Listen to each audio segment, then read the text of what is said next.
how do we get out of it? The establishment had their chance. Now we're here to represent you. It's time for something different.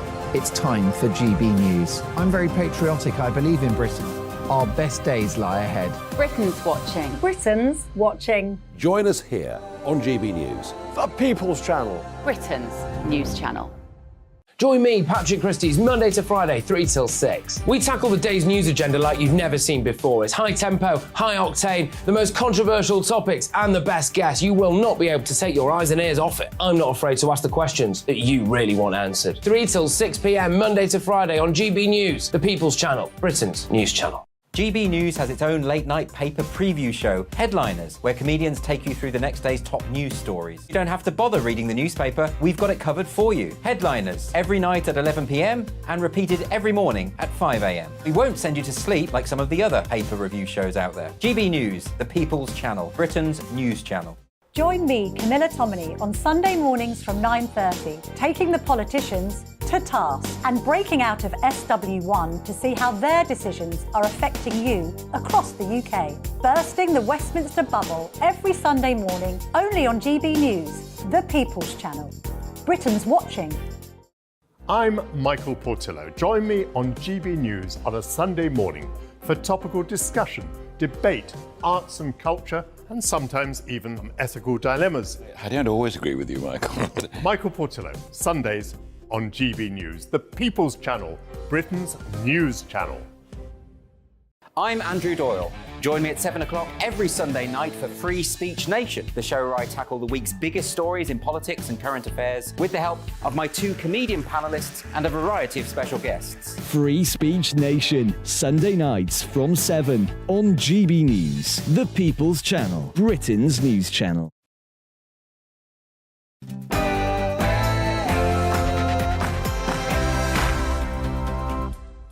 Well, a very good afternoon, everybody. It's Patrick Christys here with you 3 till 6. And a little bit of breaking news to start the show. We're about to see Joe Biden, the President of the United States, take off on Air Force One from Joint Base Andrews. There's the plane there. And as the camera pans around a little bit, you'll see where he's going to be taking off from. He is, of course, flying in to Belfast. He's going on his state visit. He's going to be marking the 25th anniversary of the Good Friday Agreement. We're expecting him to land in about 7 hours' time or so. He'll be greeted by Rishi Sunak, and he's going to be going there for a couple of days. Look, we'll bring you more on that as and when we get it. Just a quick tease as well to some of the other stories that I'll be covering with you live here on GB News with me, Patrick Christys. 19 suspected terrorists have crossed the English Channel on small boats. That's according to reports. The Home Office has not confirmed or denied this. I'll be talking about all of that. Junior doctors strike as well. Is it right and fair? The £14 an hour angle on the junior doctor strike is being hotly disputed. Do you think they just deserve a pay rise? I went out and about earlier to a hospital just around the corner from here, and I spoke to some of the patients there, so I'll be bringing that to you. Mixed bag, actually. Mixed bag. And also, as well, should William, as in future King William, have gone to fight for Queen and country? Some noises just ahead of the coronation is that our dearly beloved late Queen wanted him to go and fight, but the decision was made that they could just send Harry, but not him. We've got all of that coming your way and much more, and a story that's going to touch you all, local communities as well, the closure of local pubs. Some information there, not good reading if you are a fan of the local. I'm Patrick Christys, and this is GB News. I'm going to have all of that coming your way and much, much more. And yes, we will be preparing ourselves for liftoff. But right now, it's the headlines.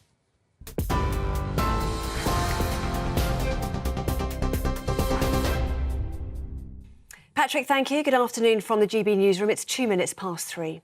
Downing Street is refusing to hold further talks with the Doctors' Union unless it abandons its 35% pay rise demands and call off the strikes. Thousands of junior doctors in England have begun 4 days of industrial action today. Experts are warning the walkout could be the most disruptive in NHS history, with up to 350,000 appointments cancelled. The British Medical Association says it has no other choice, but Health Secretary Steve Barclay called the action extremely disappointing. We are ready to have discussions with them, but clearly a demand for 35%, over £20,000 for some junior doctors is not fair or reasonable, and that is why we've not been able to make progress so far. But we want to engage constructively. We recognise junior doctors have been under significant pressure, particularly from the pandemic, and we want to work with them to find a fair and reasonable settlement. The International Monetary Fund has upgraded its forecast for the UK economy this year and next, but predicts it will still be the worst performing among all G7 nations. It expects the economy to contract by 0.3% this year, an improvement of 0.5% from previous estimates. It then projects the economy will rebound by 1% next year. IMF chief economist Pierre-Olivier Gourinchas said the only other economy it expects to contract is Germany by 0.1%. Some of the reasons why, in terms of levels, the UK economy seems to be doing a little bit worse than some other comparable economies. Basically, there is a higher dependence on imported energy with a high share of gas, and with the gas prices we've had last year, that's a major negative terms of trade shock. It's a fairly tight labour market, and so there's been a need for a fairly aggressive tightening of monetary policy. The former boss of the CBI, Tony Danker, says he's shocked he's been sacked over complaints of misconduct. An independent investigation found serious failings, with the Confederation of British Industry admitting the allegations were devastating. 3 other members of staff have also been suspended. Right, well, let's just take you to Maryland now, the live shots that we're just seeing here. This is the US President Joe Biden, who is about to take off from Maryland for his journey to Northern Ireland. We can see there all the cars coming into the airport, expecting to see President Joe Biden in just a few moments' time. Of course, the President is expected to meet with Stormont's main political parties in Belfast. He's going to be there for about 4 days, meeting Rishi Sunak. He has said ahead of his trip he hopes his presence will show his country's willingness to preserve peace and encourage prosperity in Northern Ireland. So these live pictures from Maryland, US President Joe Biden arriving here to take off for his roughly 7-hour trip to Northern Ireland for his 4-day visit there to mark the 25th anniversary of the Good Friday Agreement. Any moment now, we'll see the US President there arriving to take to the aeroplane. This is Maryland, a 7-hour journey to Northern Ireland, expecting to meet Rishi Sunak, I don't know, maybe around 10 o'clock this evening. So tomorrow we'll be hearing more live statements from that US President on his way to Belfast to mark the 25th anniversary of the Good Friday Agreement.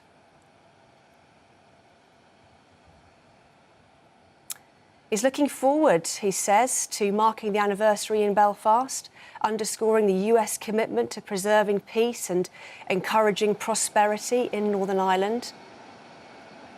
Belfast will be the first leg of his 4-day stay in Ireland, during which he is expected to discuss his Irish roots and meet Irish relatives, we're told.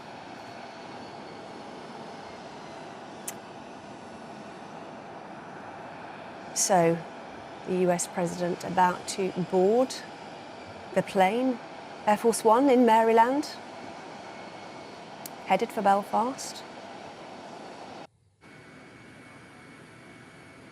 Of course, Mr. Biden's trip, there he is, having a chat with officials before he boards that plane. The trip coming just 2 weeks after MI5 said the terrorism threat in Northern Ireland had been increased due to a rise in activity by dissident Republicans. So security extremely tight in Northern Ireland for the arrival of Joe Biden.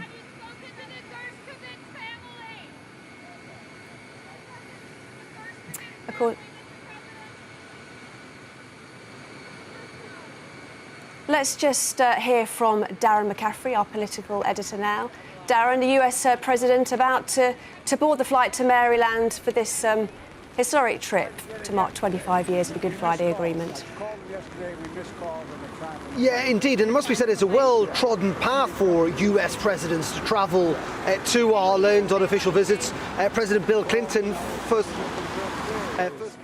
totally illegal what's happening, and we declared it so, changes the dynamic.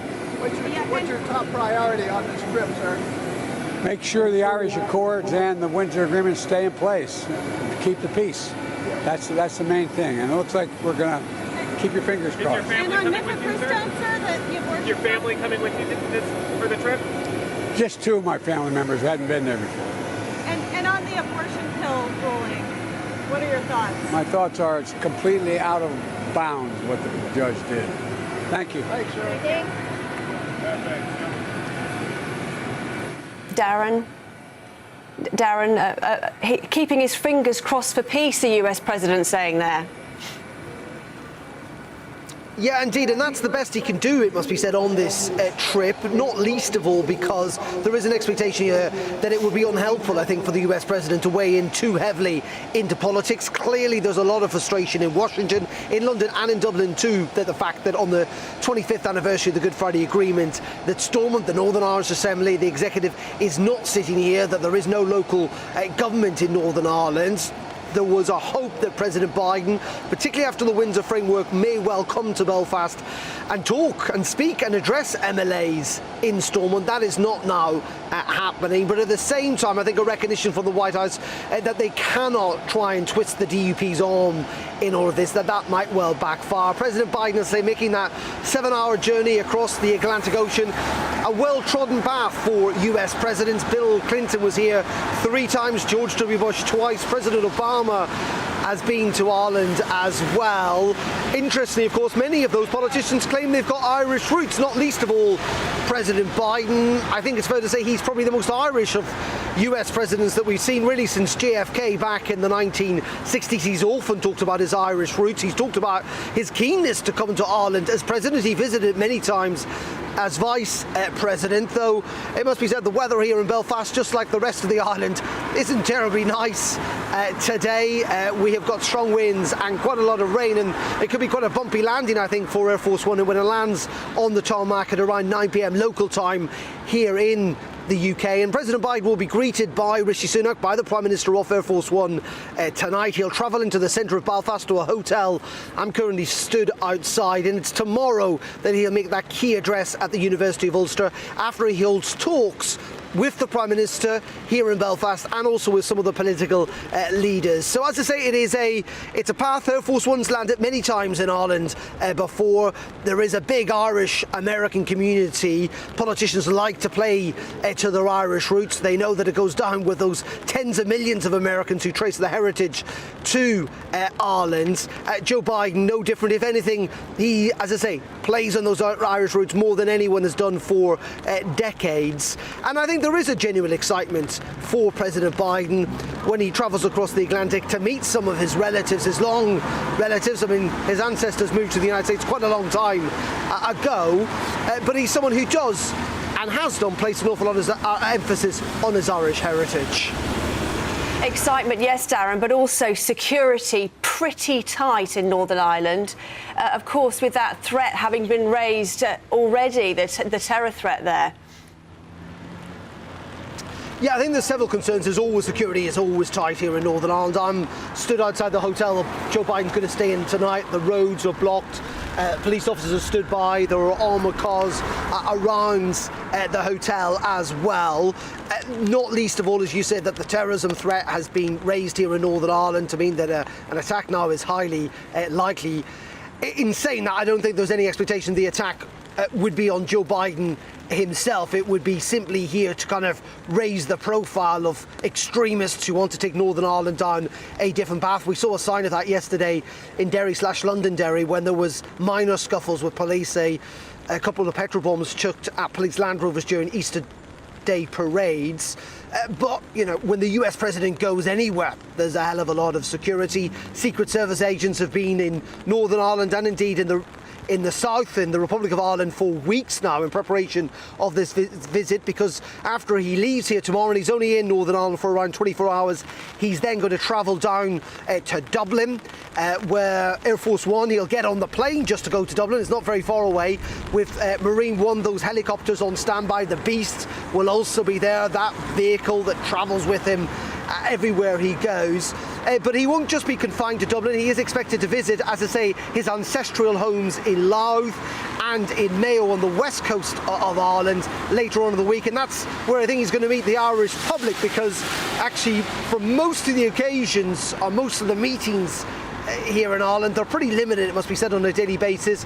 He'll be making speeches, he'll be meeting with politicians, addressing both houses of the Irish Parliament in Dublin, meeting the Irish President, but not really meeting Irish people until much later on in the week. But you're right, security immensely tight, as one would expect, but more notably so here in Northern Ireland, given that increased terrorism threat from mainly dissident Republicans, it must be said. OK, Darren, thank you for now. Darren McCaffrey there. So there we have it. US President Joe Biden boarded Air Force One, headed for Northern Ireland. We will, of course, keep you up to date with his journey and this story. This is GB News. Now it's over to Patrick.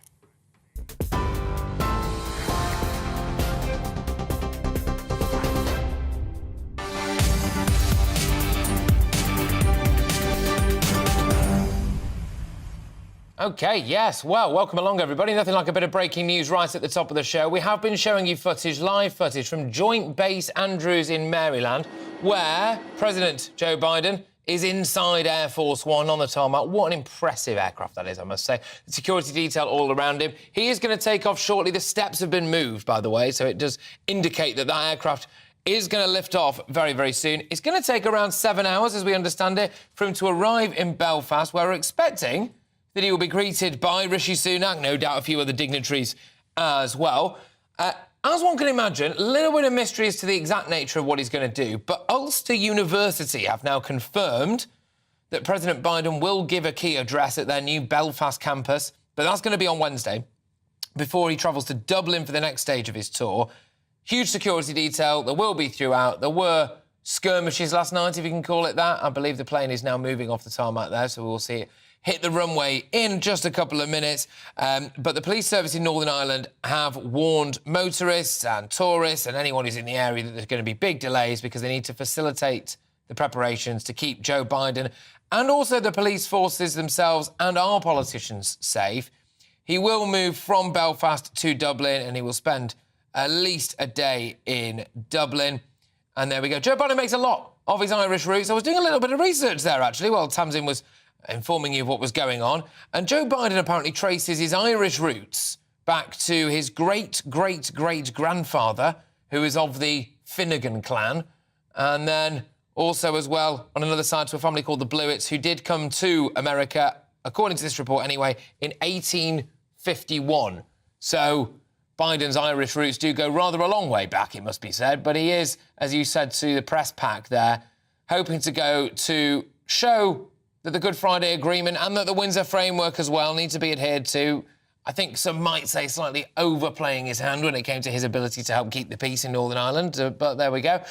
And that plane is going to be taking off any minute. Make sure that you do stay locked into GB News here, though, this evening as well, because we will, of course, be bringing you bang up to date as and when that plane does touch down, and Joe Biden's movements throughout the course of his visit there to Northern Ireland. It coincides with the 25th anniversary of the Good Friday Agreement. Yesterday, in fact, live on this show, we reported it, about this time yesterday, actually, police were petrol-bombed in Londonderry. It was a brief incident. Our wonderful Northern Ireland reporter, Dougie Beattie, who has been there, seen it all, been involved with Northern Irish politics and issues over many, many years, was keen to say that, look, this is, whilst it sounds sensationalist, it is something that unfortunately happens rather a lot, and the police are used to it, so it wasn't anything too dramatic, despite that quite shocking imagery of petrol bombs going off and all of that stuff. But Joe Biden will be going there, and hopefully it'll be a much quieter backdrop for him. No doubt there will be some protests and demonstrations, etc. But, yes, Joe Biden will be taking off to fly into Belfast very, very shortly. That flight's expected to take around 7 hours. And like I've said, tonight, or tomorrow, I should say, tomorrow he's going to be speaking at Belfast Ulster University.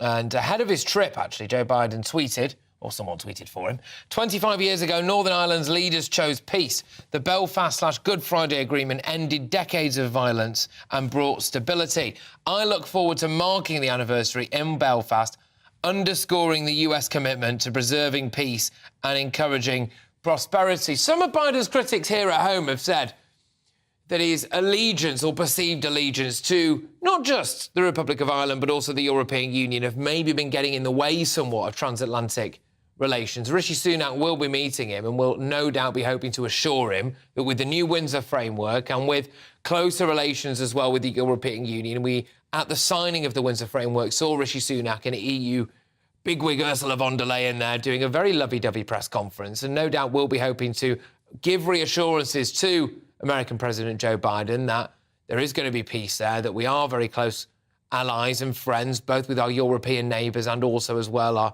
traditional allies, the Americans, as that plane there pulls up the runway, as Joe Biden will be taking off to visit Northern Ireland very, very shortly.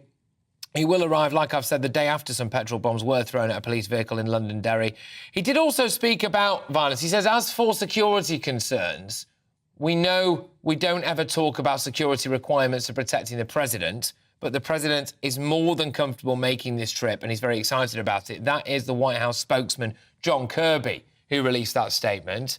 And Joe Biden will be with a joint session of the Irish Parliament, so he'll be going and sitting in on that. So that's a joint session of the Irish Parliament. And then after that, and this is going to be tomorrow or Thursday morning, I should say, Thursday, he's going to have a banquet at Dublin Castle.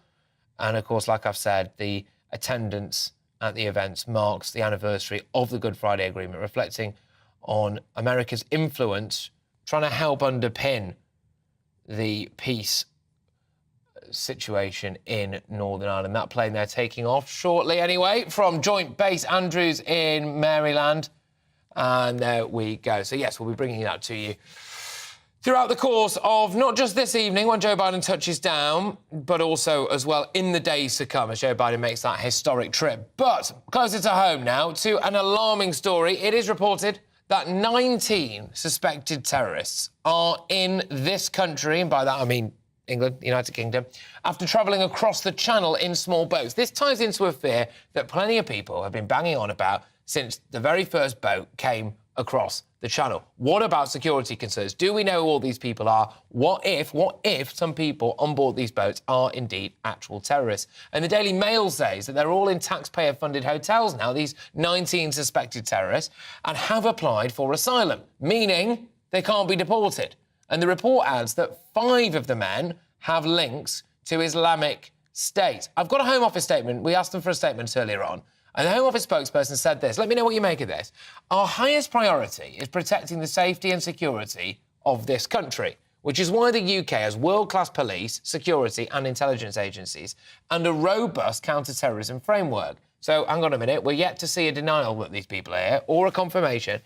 If an individual of national security interest entered the UK as an illegal migrant, we would take the firmest possible steps, which could include removal, action by law enforcement or other appropriate measures. As the Prime Minister has said, this government is focused on stopping small boats, and the illegal migration bill will enable us to take back control of our borders and ensure we have an asylum system that is fair, safe and legal. Now, there isn't, like I've said, a confirmation or a denial there that there are currently 19 suspected terrorists who've come across into this country on small boats and are currently living at the taxpayers' expense in hotels. Dr. Alan Mendoza joins me now. He's the Executive Director of the Henry Jackson Society. Dr. Alan, what do you make of the news that there could well be 19 terrorists who've made their way across the Channel currently living at the taxpayers' expense in hotels right here in this country?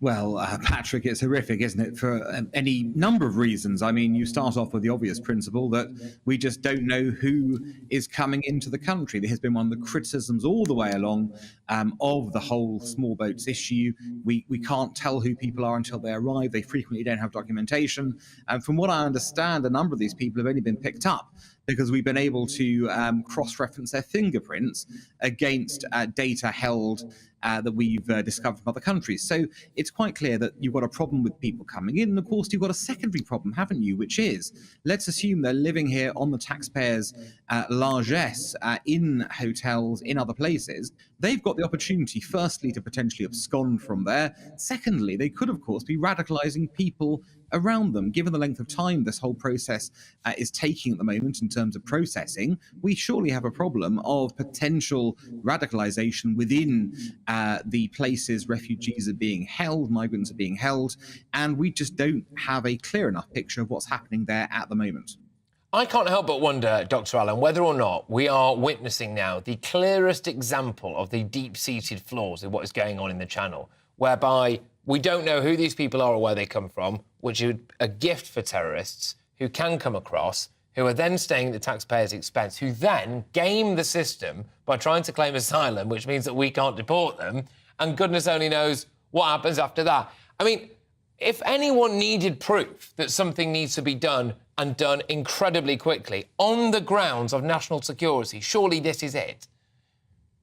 Yes, I'd agree with you. Quite clearly, we now have the evidence we were, sort of always suspected that there were national security risks here, that because we didn't know who could gain access to the country, it was quite possible and plausible, in fact, that the worst elements would try and gain entry. And let's not forget, people coming in are utilising criminal gangs. It's a perfect, sort of way for criminals to get in that sense, and terrorists to get in is by using these methods. So it's been demonstrated that there's a problem. We can see the outcome, which is that we have suspected terrorists now on our soil. It's not as if, by the way, Patrick, we have no problem with domestic terrorists and the watch list already. We're now adding to that problem by not being able to understand who it is who's coming in and preventing them from doing so. So I think it does comprehensively make that case, that national security case, that we need to have firm control of the illegal migrant routes across the Channel. Dr. Allen, do you not think this highlights as well the lunacy of people who bust themselves in as anti-fascist groups or whatever to a variety of different hotels, often in rural English villages, who say that it is just a bunch of frothing racists who don't like the idea of immigrants living anywhere near them, when actually locals could very, very justifiably now say, I'm not sure whether or not some of these people might be terrorists? Yeah, I mean, I think, again, it gives plenty of people, kind of excuses or real reasons for acting the way they do now. And this is the issue. It is, once again, a situation where if you don't know who's coming in, you can't possibly with any confidence then judge how best to deal with them as a result of it. And the best way to handle this is quite clear. The best way is to ensure there is a system in place that means that people who illegally enter are processed quickly, and if that means dispatch them to a safe third country, then that's the optimal way of doing it. The worst result of all would be to allow people to languish in places months on end with unclear systems, where they then game that system, as you've suggested, and you end up potentially with potential terrorists here on our soil. Dr. Allen, thank you very much. Dr. Allen Mendoza there, Executive Director of the Henry Jackson Society. Let me know what you think of this, ladies and gents. GBviews at gbnews.uk. The 19 men are now believed to be living in hotels paid for by the British taxpayer. 7 already under, quote, active investigation. This is according to the Mail, and unable to deport them due to, get this, their human rights. So there we go. I believe we can go back now, can we, to have a quick look at Joe Biden, the President of America's plane taking off from Maryland. He is going to be touching down in Northern Ireland at Belfast in around 7 hours' time, where he will be greeted by Rishi Sunak and other dignitaries. He's supposed to be giving a talk, a keynote speech at Ulster University. Then he'll make the trip to Southern Ireland, to the Republic of Ireland, where he will also be having a banquet dinner, greeting politicians, members of the public, no doubt, as well. And he is going to show his support for, as he keeps banging on about, his Irish roots. He's big on his Irish roots, but also to try to make sure that the Good Friday Agreement and that the new winter framework are adhered to, and that peace is maintained in Northern Ireland. And that is the plane there taking off. So we'll bring you the latest as it touches down. And, of course, we will be covering that trip throughout the course of not just this show, but others as well here on GB News. Now, moving on. It has been claimed that the late Queen, our beloved dear Queen, wanted Prince William to fight in Afghanistan. So not just Harry saying that he'd taken her shilling and so had to do his duty. Do you think that Wills should have fought for Queen and country? I'm Patrick Christys on GB News, Britain's news channel. It's all about family, being in people's living rooms, all the interaction and getting to know who our viewers and listeners are. When I was young, my dad used to say, Nana, stop arguing. I wanted an outlet that would enable me to give my opinion. People are going through a really hard time right now, and I know that you don't feel like you're being listened to by the establishment. I came to GB News because it's the People's Channel, and I want the audience to have their say on the events of the day. We're dynamic. We do something different. Democracy shows that the wisdom of the nation is in its people. I get to travel to find out what the story is from a personal perspective. The British people aren't fools. We know when we're not being told the full story. We've got to work out how Britain moves forward from this. It's the best country in the world. The establishment had their chance. Now we're here to represent your views. Britain's watching. Britain's watching. Britain's watching.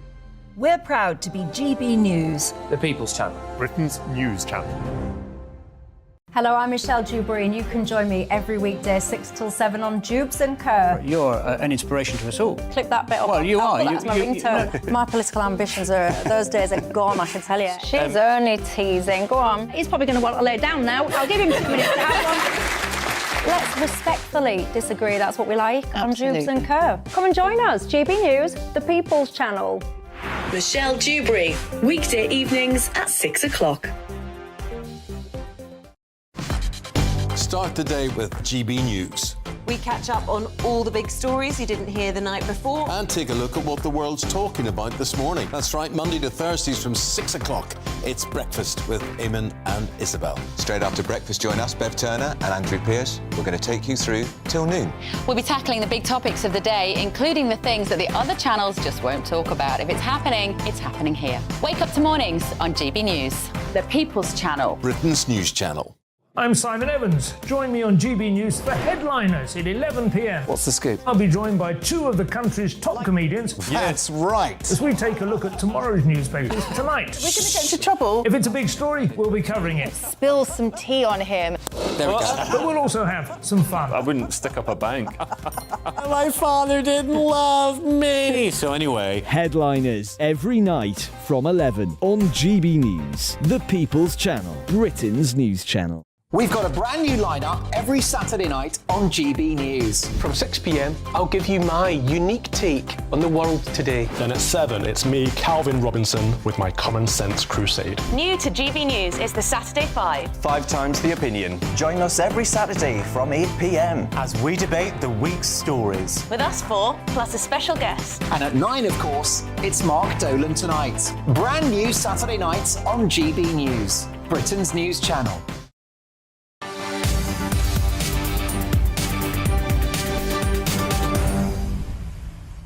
Yes, welcome back, everybody. Now, we just had to juggle a couple of things around because we had Joe Biden taking off, didn't we, right at the start of the show there? So we were reporting on that with those live images. But I've got loads more coming now.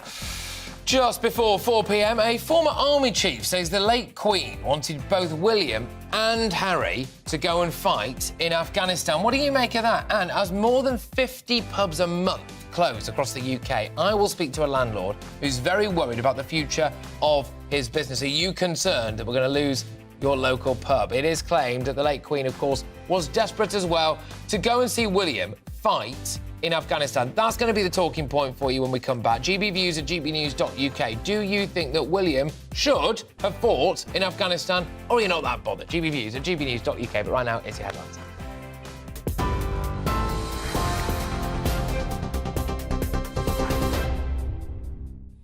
Hello from the GB Newsroom, I'm Tamsin Roberts. It's 3:31. The US President has boarded Air Force One and is on his way to Northern Ireland to mark the 25th anniversary of the Good Friday Agreement. Joe Biden is expected to meet Stormont's main political parties in Belfast. He says he hopes his presence will show his country's willingness to preserve peace and encourage prosperity in Northern Ireland. Make sure the Irish Accords and the Windsor Agreement stay in place to keep the peace.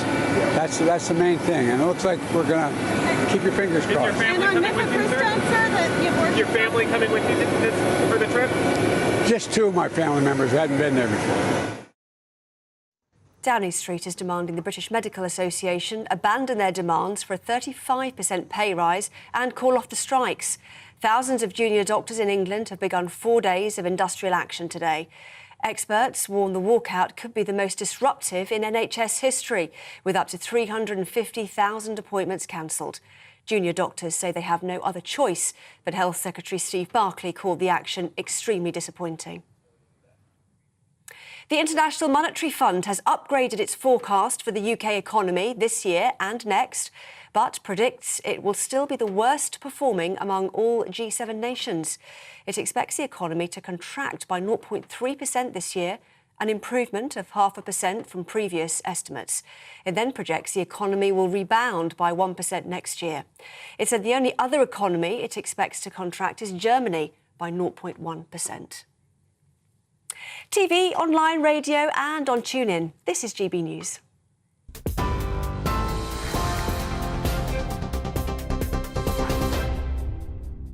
Direct Bullion sponsors the Finance Report on GB News for gold and silver investment.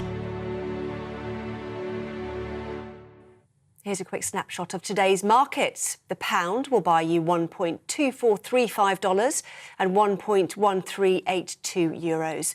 The price of gold is £1,610 and 22 pence per ounce, and the FTSE 100's at 7,785 points. Direct Bullion sponsors the Finance Report on GB News for gold and silver investment.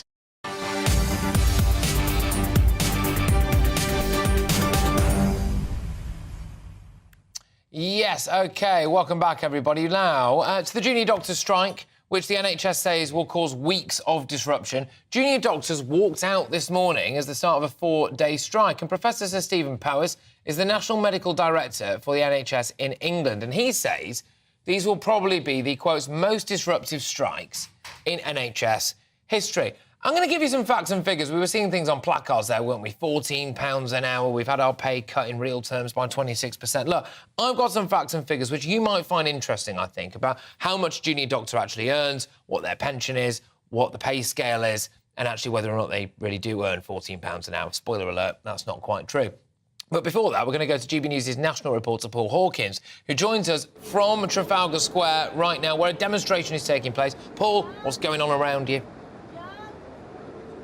Well, actually, if I just step out of shot, you can see they've just had a rally here. There were a few speeches given, a few choice words for the Health Secretary, Stephen Barclay, as well. And now the huge group of not just junior doctors, but also medical staff are now making their way down Whitehall towards 10 Downing Street, where they'll have a few words for Rishi Sunak and the Chancellor, Jeremy Hunt, as well. Stephen Barclay calling their pay demands for a 35% pay restoration unreasonable. Now, earlier I spoke to a junior doctor. He's currently done 4 years so far. He's a junior doctor from the West Midlands. He's also a BMA member, and I asked him what he made of Stephen Barclay's assessment that their pay demands were unreasonable when they talk about that 35% figure and that they should be lower. This is what he had to tell me. Ultimately, we're asking to be paid exactly the same amount. We're not asking for any more money. We're just asking to restore our pay that's been eroded over these years. And I think this will go a long way into making doctors feel valued, especially, as I've said, we really put in a shift during the pandemic and we were rewarded with further pay cuts.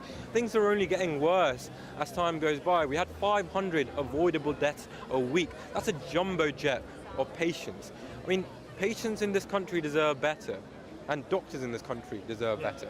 So, essentially what the BMA are asking for, they're saying that junior doctors at the moment are getting £14 an hour. They want that uprated to £19 an hour. We should stress that is basic pay, and that when you add on things like overtime and night shifts, that actually bumps up their pay by about 30%. Once they complete their training, which can take up to 10 years, they could be earning £77,000 a year. Now, the BMA would say, OK, that sounds like a lot of money, but when you compare that to other health systems in other countries like New Zealand and Australia that pay more, that aren't overworking their doctors because there's a recruitment crisis, because there are 7,000 doctor vacancies, actually it's not a very competitive rate of pay, and that's why they're asking for this 35% pay restoration. In terms of the effects on the NHS, we're looking at half of doctors this week, junior doctors, being either on leave or taking part in this industrial action. There is a significant disruption, and the advice for patients is call 111.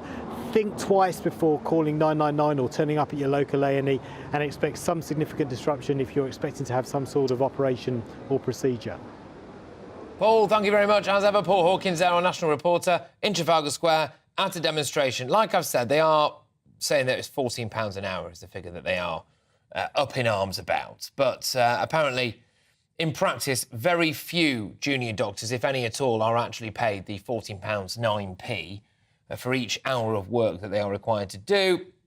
It doesn't include things like higher rates, working nights or weekends, and it is based on the lowest ranked doctors who make up just 11%. Does that change your opinion of it at all? You may still think they need a pay rise, but is 35% a little bit too much? Look, earlier on, and I'm going to play you this in the next hour, I went to an A&E department just around the corner from where I am now, so I'm hardly a tourist, and asked to people who were getting healthcare in there and had doctor's appointments as well elsewhere in the hospital what they made of all of this, and it was very much a mixed bag. Some of the answers from people there who are desperate to get care, have just had care, may well surprise you. So stay tuned for that. But lots to talk about with the junior doctors' strike, a very emotive issue, and a huge discrepancy between some of the figures that they are claiming and, frankly, the reality in many cases. But in the last 20 minutes, a plane carrying US President Joe Biden has taken off and is on his way to Northern Ireland. Biden is expected to hold talks with all the country's main political parties in an attempt to break the power-sharing deadlock. Northern Ireland has been without a functioning government for more than a year. I'm joined now, though, by Baroness Nuala Patricia Alone, who is a former police ombudsman for Northern Ireland. Thank you very much. Great to have someone adding some much-needed distinguished touch to this show, I think I must say, but there we go. Are you hopeful that Joe Biden's trip to Northern Ireland and Southern Ireland as well might help break the power-sharing deadlock that we're seeing at Stormont? Well, I think we can always hope that that will happen, but I think that the issues that are around that Windsor framework, to which I saw him refer in your clip there just a minute ago, those issues are going to be resolved overnight.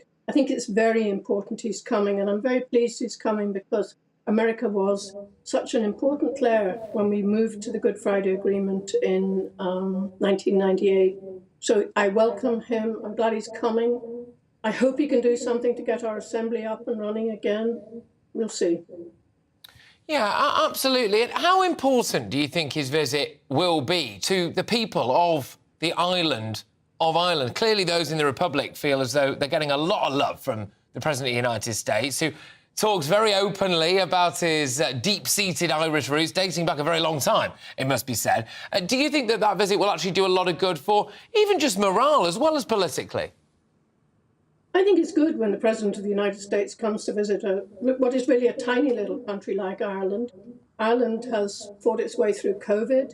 It's now picking itself up again and getting back into economic activity and things like that, which were damaged. There's no question about it by COVID. So I think for Ireland, it's a very important time. His stay in Northern Ireland will be very short, just a matter of hours, really, when you take in a night's sleep. But I think the visit to Ireland is important for him too, for electoral purposes, because there's a big Irish diaspora in the United States, and I suspect that's in his mind too. On to slightly more serious matters. What does Rishi Sunak need to say in his meetings with Joe Biden to reassure him that we are still a tremendous ally of the United States and, frankly, help bolster the transatlantic relations? Because Biden's been quite off with him, really. Well, I think that Rishi Sunak will have his messages very clear. The United Kingdom wants a trade agreement with the United States. I think that trade agreement will await some kind of resolution of the Northern Ireland problems. But I do hope that there will be a resolution and that we will get the Assembly back, and that will then result in a trade agreement, which is very important for the United Kingdom. I think on the diplomatic front, and this is a diplomatic visit really, on the diplomatic front, it's very important that we have good relations with the Americans because of the global situation with China, with Russia, situation in Taiwan, the situation in Korea. It's profoundly important that we have good relations with our allies.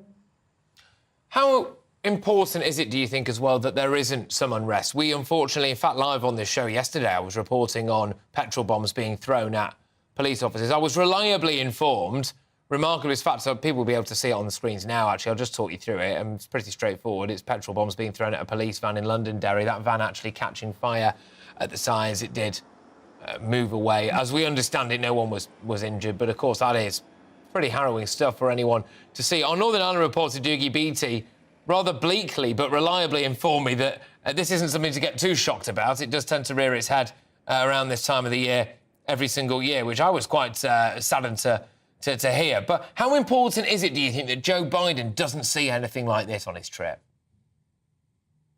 I don't think he will see something like this. The trouble, for the most part, has been in Derry, which is 70 miles away from Belfast. He's only visiting Belfast, and he's only visiting one location in Belfast, as I understand it. It's regrettable these things are happening. I mean, the police officers in that Land Rover must have been very frightened as the petrol bombs came towards them, and that activity should stop. There is no justification for it, and there never was. But I think Mr. Biden is bigger than a group of young fellas throwing petrol bombs at a vehicle.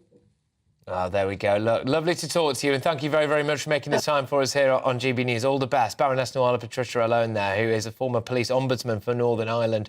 And yes, like I said earlier on, we showed you that live footage of Joe Biden's Air Force One taking off. He will touch down in Northern Ireland in, probably about 6.5 hours' time now. Anyway, more than 50 pubs a month are closing across the UK, believe it or not. I will find out exactly why it's such a tough time to own a boozer. And it's more than just a pub, isn't it? Especially in many rural parts of the country, it's the beating heart and the lifeblood of a community. We can't lose our pubs. I'm Patrick Christys on GB News, Britain's news channel. I joined GB News because I was sick and tired of not hearing my views being represented, not just mine, but so many people that I knew and spoke to. I just couldn't get my voice out there. I couldn't say anything. I couldn't do anything. Whatever the narrative was, I kind of had to follow it. GB News is there to provide a voice for those who have been ignored by the establishment media. We think different things, we've got a different style. GB News is here to be optimistic and positive about the future. It's real kind of dynamic and flowing, with the audience very much at the heart of it, like a big family. Here at GB News, we talk about the things that matter to you. Hearing the voices from right across our towns and cities, especially our towns. All sides of the argument represented with a heavy dose of opinion. We're on a mission here to make a difference. And the GB News family really is here for you, and whatever time of day you can watch or listen. Britain's watching. Britain's watching. We're proud to be GB News. The People's Channel. Britain's news channel.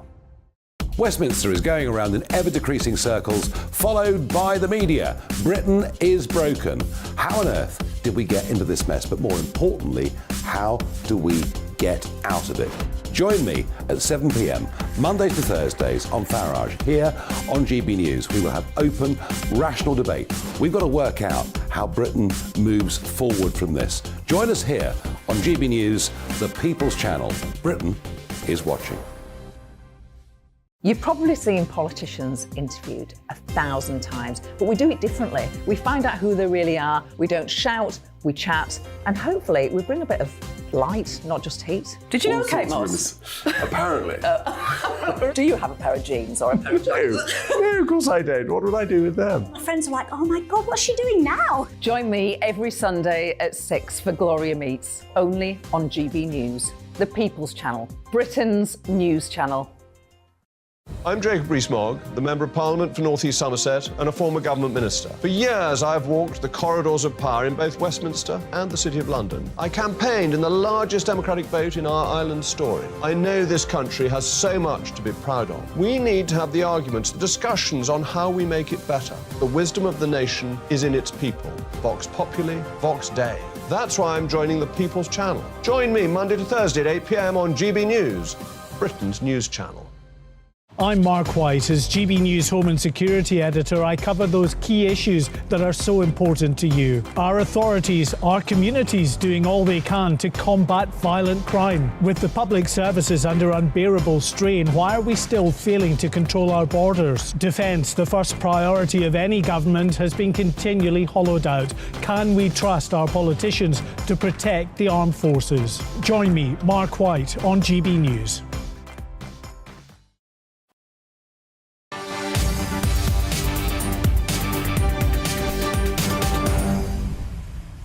Welcome back. Lots to get through. Now, to an extraordinary revelation about Prince William and Prince Harry. It's been claimed that the late Queen wanted both men to fight the Taliban in Afghanistan in 2001. She apparently said, "My grandsons have taken my shilling, therefore they must do their duty." William and Harry both served in the armed forces, but only Harry actually went to Afghanistan. He had 2 operational tours of duty in the country. With me now is our very own royal reporter, Cameron Walker. Cameron, good grief. I mean, thankfully, my grandma's not expecting me to fight for the pocket money she's given me over the years. No, the shilling is referring to this kind of age-old tradition of army people going into the army getting the king's shilling in the 19th, 18th and 20th century. It's kind of a play on words, as it were. You're part of the army. But this is an unprecedented, let's say, breach of royal rules, revealing what the late Queen has told you in a private conversation you've had with her.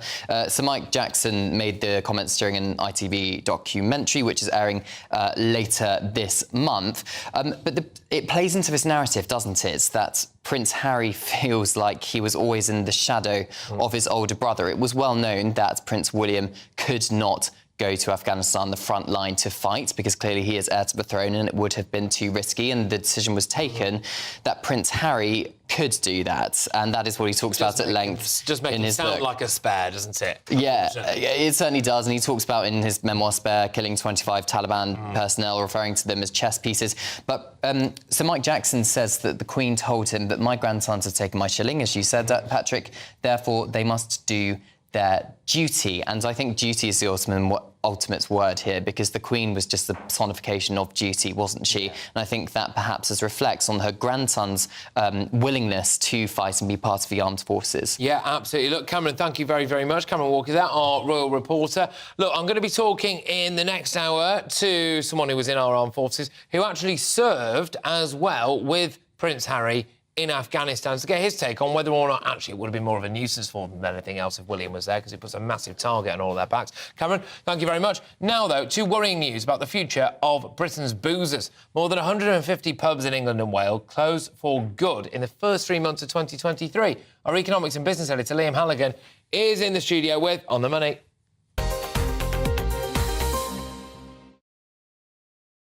Devastating news. Pubs matter, Patrick. They're the centres of communities, particularly out-of-town communities outside the big cities, but even inside the big cities. They're the centre of neighbourhoods. They're where people meet, greet, do business, settle their differences. They're an absolutely massive part of England's historic heritage and the whole of the UK, indeed. And let's not forget the Irish as well, those masters of pubs purveyance, as I know throughout my childhood. But look, pubs are closing at an accelerating rate, and it's because of the cost of the beer, the cost of food and the cost of heating. Look at these numbers. Between January and March 2023, there are 153 closures of pubs in the UK. That's 51 a month. The rate last year of pub closures, which was previously a record, throughout 2022, January to December, we had 386 pubs closed. That's 32 a month. So we've gone from 32 a month to 51 a month. Why is it happening? I've listed here utility bills. Now that pubs are no longer getting support from the government, businesses aren't getting support from the government unless they're very energy-intensive businesses like steelmakers and so on, or they're in the public sector, of course. Utility bills have gone up an estimated 82% at the beginning of this month for pubs. This is what I've been going on about. For months, this would happen. It's happened to manufacturers. I reported that last week. It's happening to hospitality as well. The average pub utility bill went up by 18.5 grand. It went up by 18.5 grand. That is ruinous.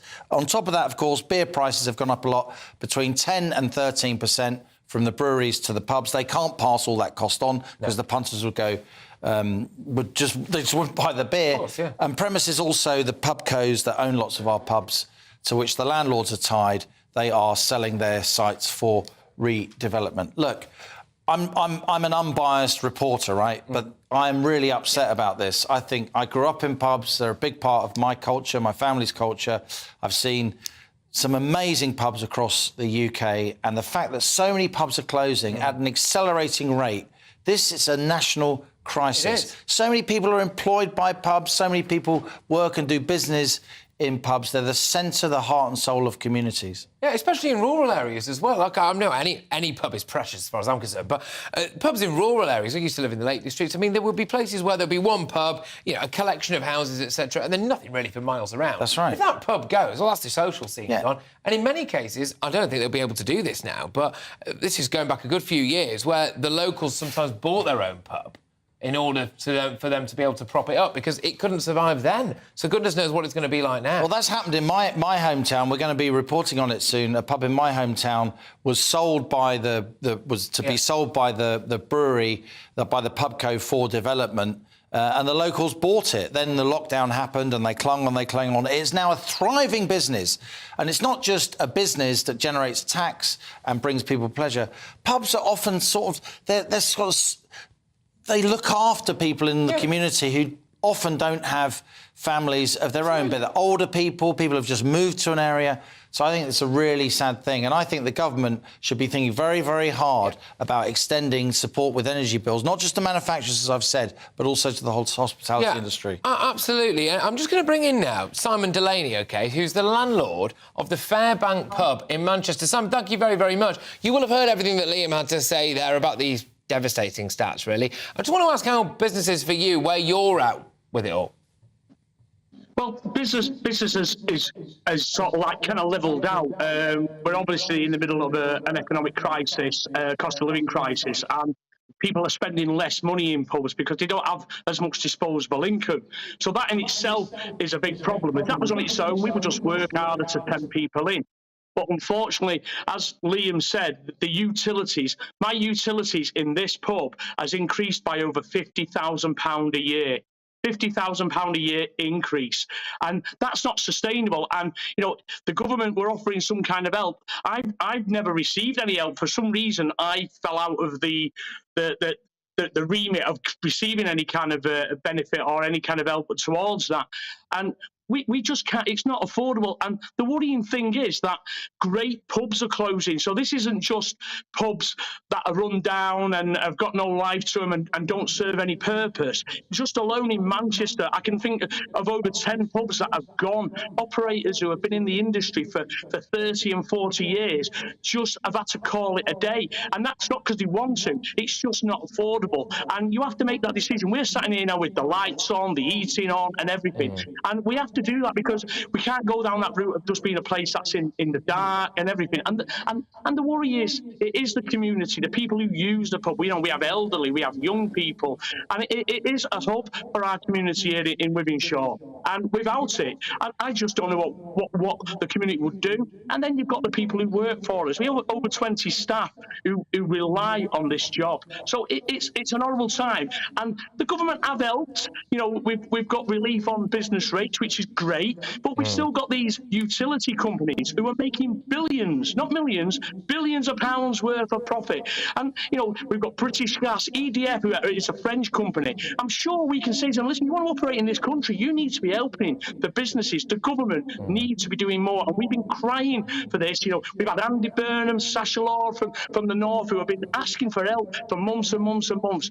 And once they're gone, it'll be too late because the property developers are waiting to pounce to build houses and flats, and that isn't going to do our country any good at all. No, it'll rip the soul out of the area. And look, Simon, thank you very much. You've come on and spoken so passionately about your issues there, and good luck to you, fundamentally. Good luck to you. Simon Delaney, who's the landlord of the Fairbank pub in Manchester in Wythenshawe. Actually, said, Liam, we've not got long at all now, but look, that just epitomising exactly what you've been saying for ages, really. I've been following what's going on at that pub for months and months and months. Simon was a regular on the Money Show trying to highlight this issue. It strikes me that this is the kind of thing that's really going to impact voters. If governments do something about this, I think there's lots of votes that they could be harvesting, not least across the Red Wall in the North and Midlands. Liam, thank you very much. Liam Halligan, our economics and business editor. Right, little coming up for you now. It's been claimed that 19 suspected terrorists crossed the Channel in small boats last year, and they're now living in hotels, and we can't chuck them out. Why? Because of their human rights. And Joe Biden is on his way to Northern Ireland. Air Force One took off in the last hour and is due to land in Belfast this evening. Ladies and gentlemen, get your views coming in thick and fast. I'm Patrick Christys, right here on GB News. We, of course, are Britain's news channel. Don't be shy. GBViews and GBnews.uk. Get in touch.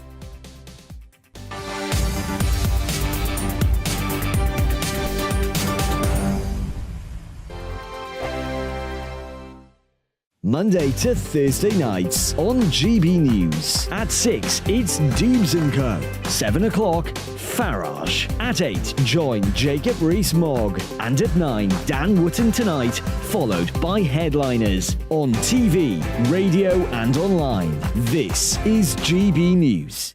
First and foremost, I am a GB News fan, and I was before I was working here. Just love the fact that we're asking the questions that a lot of establishment media won't ask. With a bit of a twist, we not only want to inform you, but we want to keep you entertained. It's worth the drive because you get in and the team's all ready and waiting, they're itching to go, and it's a proper little family. GB News is the people's channel. It's the audience that makes the programme sing. We're giving our viewers and our listeners a voice. I see the thousands of your letters, tweets, emails, you name it, coming in. Britain is broken. How on earth did we get into this mess? But more importantly, how do we get out of it? The establishment had their chance. Now we're here to represent you. It's time for something different. It's time for GB News. I'm very patriotic. I believe in Britain. Our best days lie ahead. Britain's watching. Britain's watching. Join us here on GB News. The People's Channel. Britain's news channel. Join me, Patrick Christys, Monday to Friday, 3 till 6. We tackle the day's news agenda like you've never seen before. It's high tempo, high octane, the most controversial topics and the best guests. You will not be able to take your eyes and ears off it. I'm not afraid to ask the questions that you really want answered. 3 till 6 p.m, Monday to Friday on GB News, the People's Channel, Britain's news channel. GB News has its own late-night paper preview show, Headliners, where comedians take you through the next day's top news stories. You don't have to bother reading the newspaper, we've got it covered for you. Headliners, every night at 11 p.m, and repeated every morning at 5 a.m. We won't send you to sleep like some of the other paper review shows out there. GB News, the People's Channel, Britain's news channel. Join me, Camilla Tominey, on Sunday mornings from 9:30, taking the politicians to task and breaking out of SW1 to see how their decisions are affecting you across the UK. Bursting the Westminster bubble every Sunday morning, only on GB News, the People's Channel. Britain's watching. I'm Michael Portillo. Join me on GB News on a Sunday morning for topical discussion, debate, arts and culture, and sometimes even ethical dilemmas. I don't always agree with you, Michael. Michael Portillo, Sundays on GB News, the People's Channel, Britain's news channel. I'm Andrew Doyle. Join me at 7 o'clock every Sunday night for Free Speech Nation, the show where I tackle the week's biggest stories in politics and current affairs with the help of my 2 comedian panellists and a variety of special guests. Free Speech Nation, Sunday nights from 7 on GB News, the People's Channel, Britain's news channel.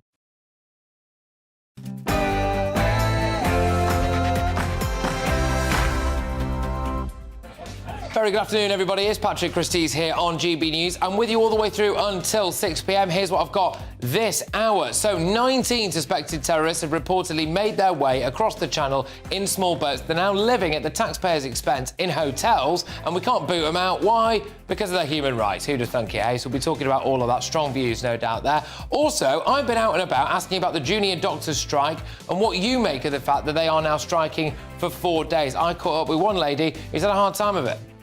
I have been angry. I've been turned away 4 times for operations. Eventually I got it, but it took me 4 times to turn away. Get a load of this. Apparently, our dearly beloved late Queen wanted William to go and fight in Afghanistan as well as Harry, but he was deemed to be, well, indispensable. So there we go. We'll be talking about all of that. Do you think that William should have gone and fought in Afghanistan? And finally, no ID, no vote. There are calls, yet again, to bring in voter ID. Look, I'm sorry, but what's the case against it? If you need to show your ID to buy a deck of fags at Tesco, surely you need it to vote. I'm Patrick Christys, and this is GB News.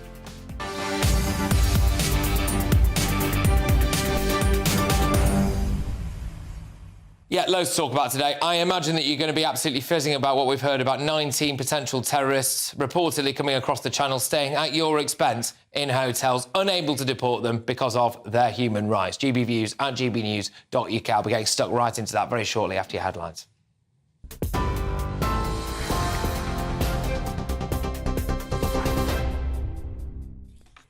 Patrick, thank you, and good afternoon to you. Our top story on GB News. Downing Street is refusing to hold further talks with the Doctors' Union unless it abandons its 35% pay rise demands and calls off the strikes.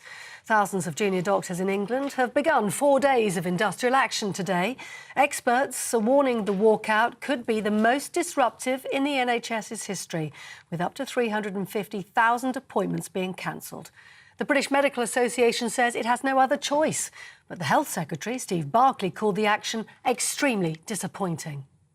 We are ready to have discussions with them, but clearly a demand for 35%, over £20,000 for some junior doctors is not fair or reasonable, and that is why we've not been able to make progress so far. But we want to engage constructively. We recognise junior doctors have been under significant pressure, particularly from the pandemic, and we want to work with them to find a fair and reasonable settlement.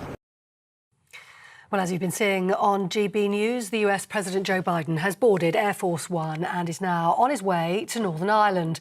Joe Biden's expected to meet Stormont's main political parties in Belfast, and the visit will mark the 25th anniversary of the Good Friday Agreement.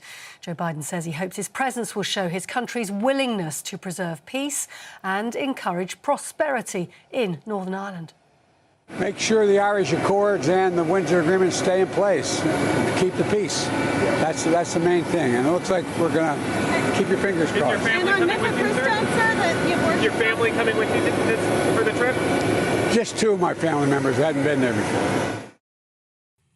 The International Monetary Fund has upgraded its forecast for the UK economy, but still predicts it'll perform the worst among the G7 nations.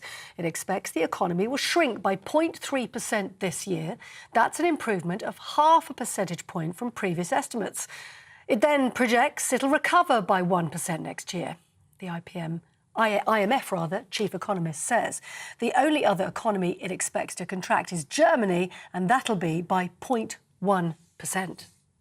Some of the reasons why, in terms of levels, the UK economy seems to be doing a little bit worse than some other comparable economies. Basically, there is a higher dependence on imported energy with a high share of gas, and with the gas prices we've had last year, that's a major negative terms of trade shock. It's a fairly tight labour market, and so there's been a need for a fairly aggressive tightening of monetary policy. The former boss of the CBI, Tony Danker, says he's shocked he's been sacked over complaints about misconduct. An independent investigation found serious failings, with the Confederation of British Industry admitting the allegations were devastating. 3 other members of staff have also been suspended. Mr Danker claims many of the accusations made against him have been distorted, but he says he's truly sorry for his behaviour. Former CBI chief economist Ray Newton-Smith will now replace him. Labour has launched a new advert claiming the Prime Minister is personally responsible for the country's economic struggles. The Twitter ad says Rishi Sunak thinks it's right to raise taxes for working people whilst his family benefited from a tax loophole. It's the second attack on the Prime Minister in the run-up to May's local elections, after Labour accused him of not sending child sex abusers to prison yesterday. Both adverts have angered MPs, including within the Labour Party. Shadow Chancellor Rachel Reeves says they highlight the dire record of the Tory government, though. The truth is that many serious offenders are not going to jail, and the ads that we're putting out today are a reminder that working people are paying the highest taxes in 70 years. I'm not going to make any apology for highlighting the dire record of this Conservative government and this Conservative Prime Minister. International news now, and hundreds of people have gathered in the West Bank for the funeral service of a mother who was killed in a shooting attack last week. Lucy D and her 2 British-Israeli daughters, Rina and Maya, were shot in their car by a suspected Palestinian gunman. The girls, aged 15 and 20, passed away on Friday. Their mother was taken to hospital in a critical condition but died of her injuries yesterday. Violence has surged across the region, with more than 90 Palestinians and at least 19 Israelis killed since the beginning of the year. Specialist drivers in Lancashire have returned to the scene where Nicola Bully's body was found. Lancashire police have confirmed they've been back to the River Wyre where the mother of two was last seen. It's part of the coroner's investigation into the mother of two's death. The 45-year-old was reported missing on the 27th of January while she was out walking her dog. That's the latest news stories. You're with GB News. More news as it happens. Back now to Patrick.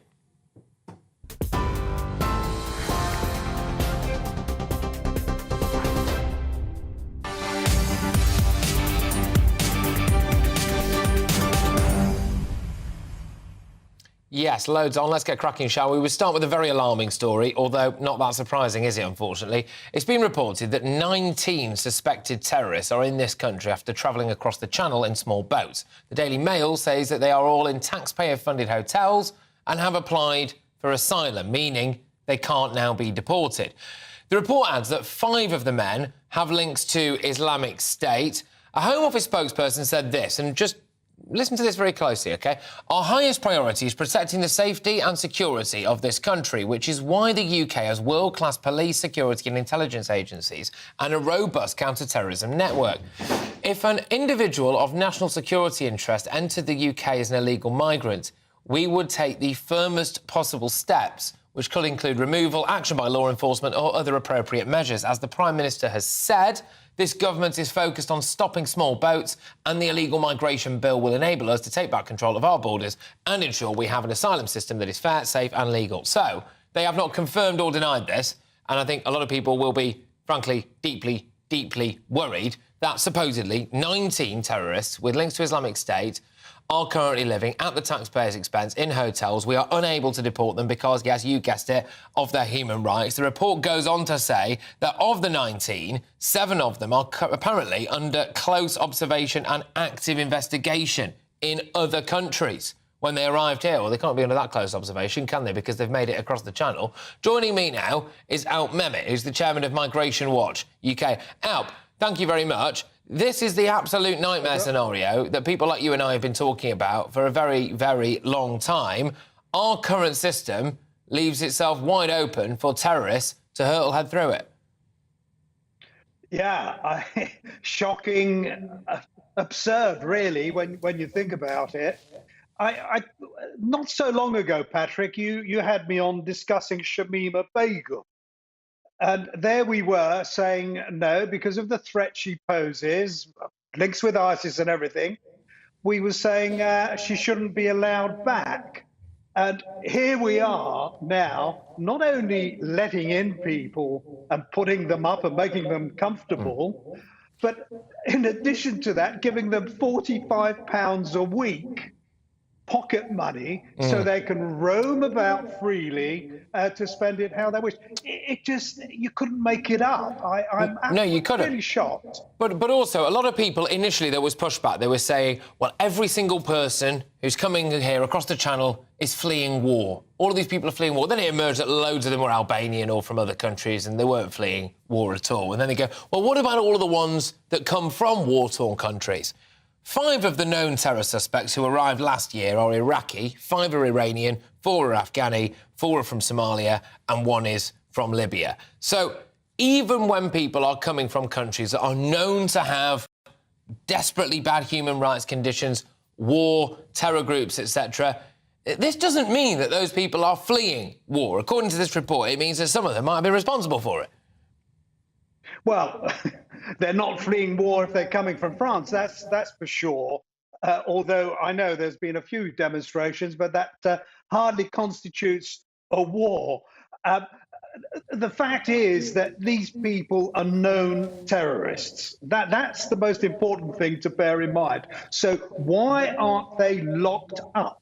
Not only are we allowing them in and really to roam about freely, totally unnecessarily, but we're doing it in the knowledge that they pose a serious threat to the security and the safety of people in this country.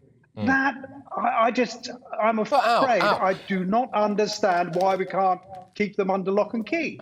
I don't understand why we can't get rid of them. I'm sorry, but we're being told that they are claiming asylum, so they've got to go through some form of due process, and that means that for now, at least, they can't be deported. Well, good grief. If they are on terror watch list in other countries, and if they are now under active investigation and monitoring by our security services, do you not think the British public have a right to wonder who the flipping heck we can deport if we can't deport this lot?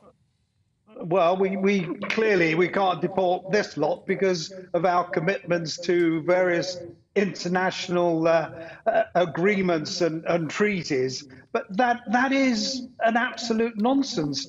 Why do we take them in the first place in the knowledge that we are bringing in terrorists into this country? Why can they not be returned to France? Because they're not genuine asylum seekers. And if they're not genuine asylum seekers, they would certainly not qualify for any other reason to be admitted into the country. So why we're not doing it, I do not understand. I think that the security services and the Home Office have some explaining to do, frankly.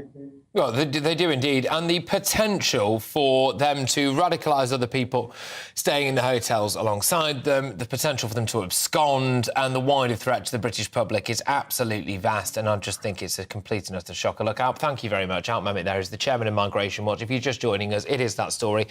I was going to say shocking, but it's not, is it? Because I think anyone with their head screwed on could see something like this coming a mile off, which is that reportedly 19 suspected terrorists have arrived in this country and are now staying in hotels after making their way here in small boats across the channel. And frankly, let's be honest with you, how many more? GB Views at gbnews.uk. I'll have loads more on that story throughout the day. But now, though, to the junior doctors' strike, which the NHS says will cause weeks of disruption. Junior doctors walked out this morning at the start of a 4-day strike, and Professor Sir Stephen Powis is the National Medical Director for the NHS in England.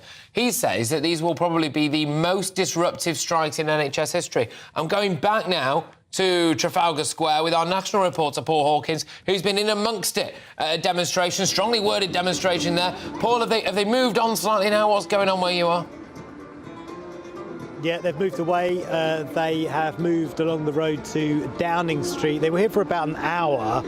They were hoping, the BMA were telling me, they were hoping for 15,000 people. They said there were about 10,000 people here, probably just a little bit less than that, but certainly a significant number. There were some speeches, some choice words for Stephen Barclay, the Health Secretary, who this lunchtime said that 35% pay demand to restore the pay that junior doctors say they've lost, he's calling it unreasonable. And when I spoke to a representative from the BMA, a junior doctor earlier, this is what he had to tell me about that unreasonable label.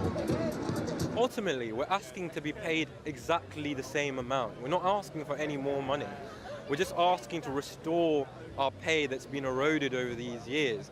And I think this will go a long way into making doctors feel valued, especially, as I've said, we really put in a shift during the pandemic and we were rewarded with further pay cuts.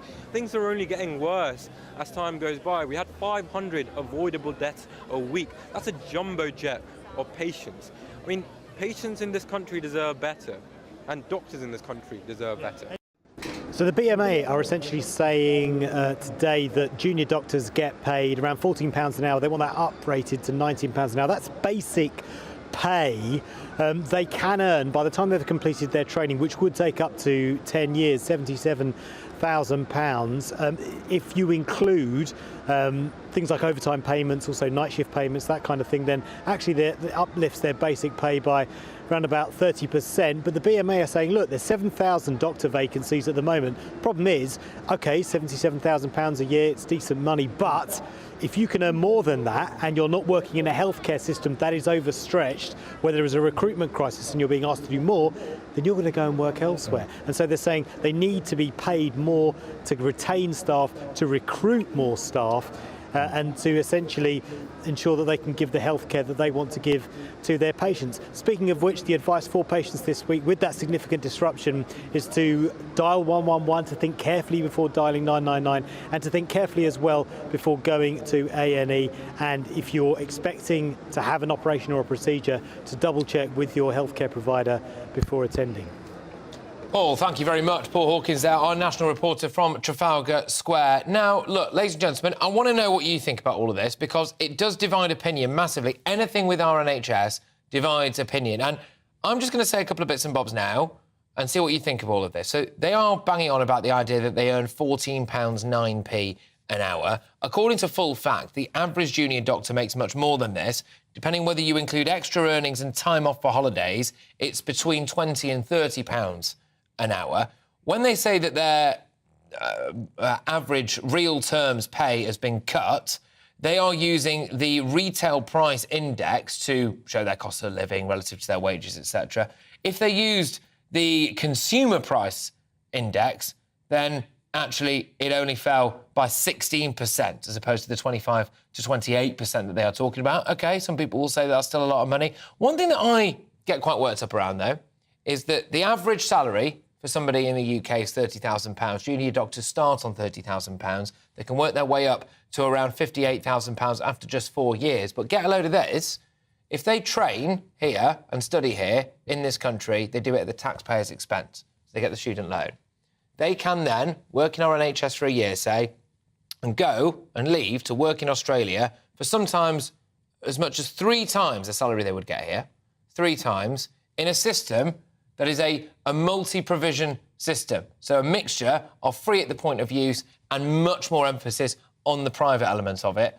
Or, frankly, they can just work in the private sector here, but they can go abroad and they don't have to pay back their student loan under a system that we aren't allowed to implement over here because we can't touch our NHS, which is, of course, a sacred cow. Lucy Johnson joins me now, who is the Health and Social Affairs Editor at the Sunday Express. Lucy, thank you very, very much. I've obviously just kind of unloaded a bit there, and I do want people who disagree with me to get in touch, gbviews@gbnews.uk. But there are some fundamental issues with what the junior doctors are saying, namely that it's not quite accurate to say that they earn £14 an hour, is it?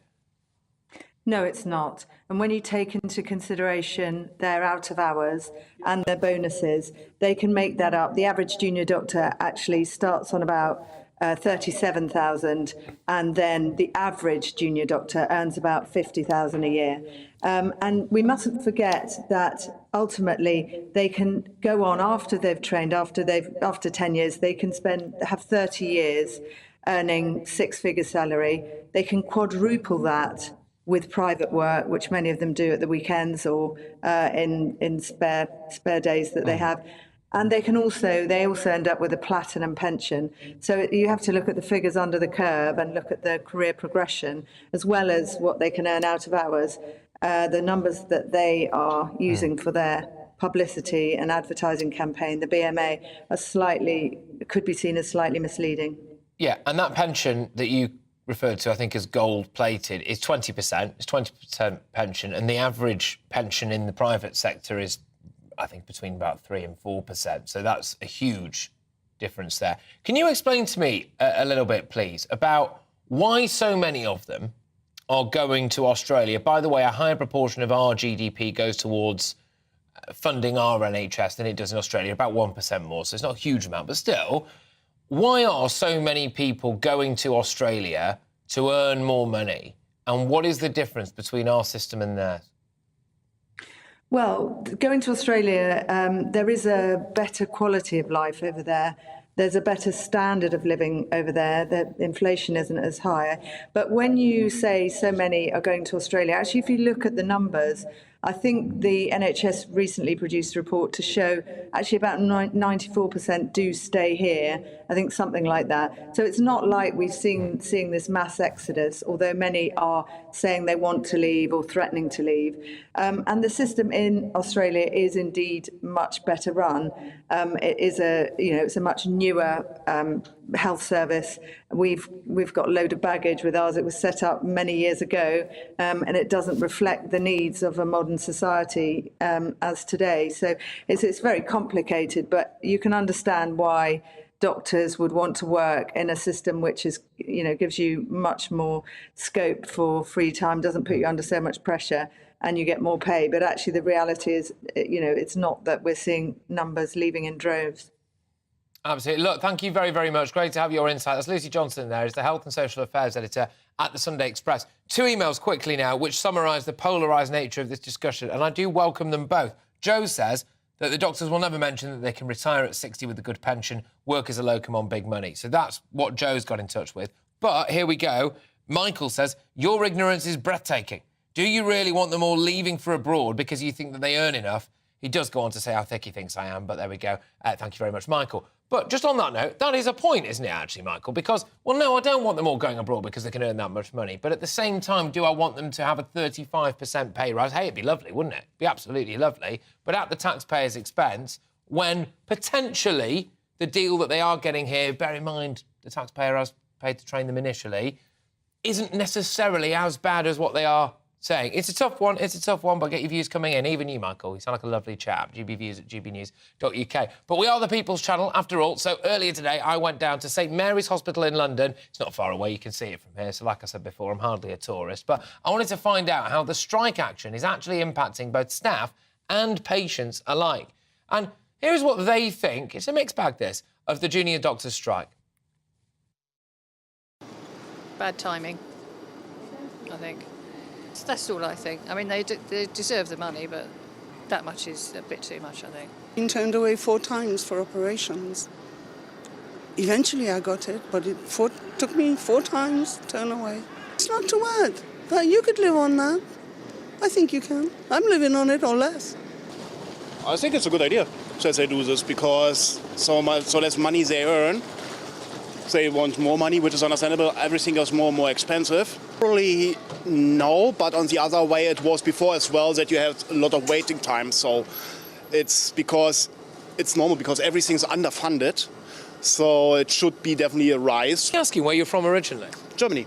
What's the healthcare like there? You pay for your healthcare. And is it better? It is a better healthcare, definitely, because you pay monthly from your wage. It's getting a huge amount on the NHS healthcare system. Do you think we should do that here? Yes. Yes, to get definitely a better healthcare, sure. I fully support the patients, but I also fully support the doctors and the nurses because they do such a good work, and also they work all through the pandemic. They put their lives at risk, and I fully support the junior doctors and the nurses, all of them. I can't help but wonder if the answer is staring us in the face, which is that with a better system and a different system, like the one, dare I say it, in Germany or Australia or Canada or quite a few other countries, we might be able to kill 2 birds with 1 stone, which is get better quality of care for patients and pay the staff more, and they can have a better quality of life. That's 3 birds with just 1 stone. But anyway, now to the latest on the chaos engulfing the SNP. Scotland's First Minister has revealed that the party's auditors resigned around 6 months ago. He says that his party is working very hard to find new auditors and comply with the Electoral Commission rules. But, despite the situation, Mr Humza Yousaf argues that his party will become stronger. Get this. Look, the fact that we don't have auditors in place is one of the major priorities. You can imagine when I found that out, being the party leader, the party is quickly looking to secure another auditor. Working very hard to do that. It's one of the significant priorities when I learned about the fact that we don't have an auditor in place. Of course, I've instructed the party to get on with finding another auditor, so we're working very hard to do that. Hang on a minute. Is it starting to look a little bit like a circus in Scotland? We had Peter Morrell, who is, of course, Nicola Sturgeon's husband, arrested, released without charge, pending investigation, in relation to SNP funds. We've had the motorhome parked outside Nicola Sturgeon's mother-in-law's house towed away. It's been taken away. The auditors, the independent auditors, now apparently quit, but did it months ago. The new leader of the SNP, Humza Yousaf, says he doesn't know anything about it, didn't know anything about it. With me now is GBNews' political reporter, Catherine Forster, who's got more on this story for us. Catherine, thank you very much. What on earth is going on in Scotland? That's a very, very good question, Patrick. Only a couple of months ago, the SNP seemed to be in a really strong position. Nicola Sturgeon was widely regarded as a very talented political operator.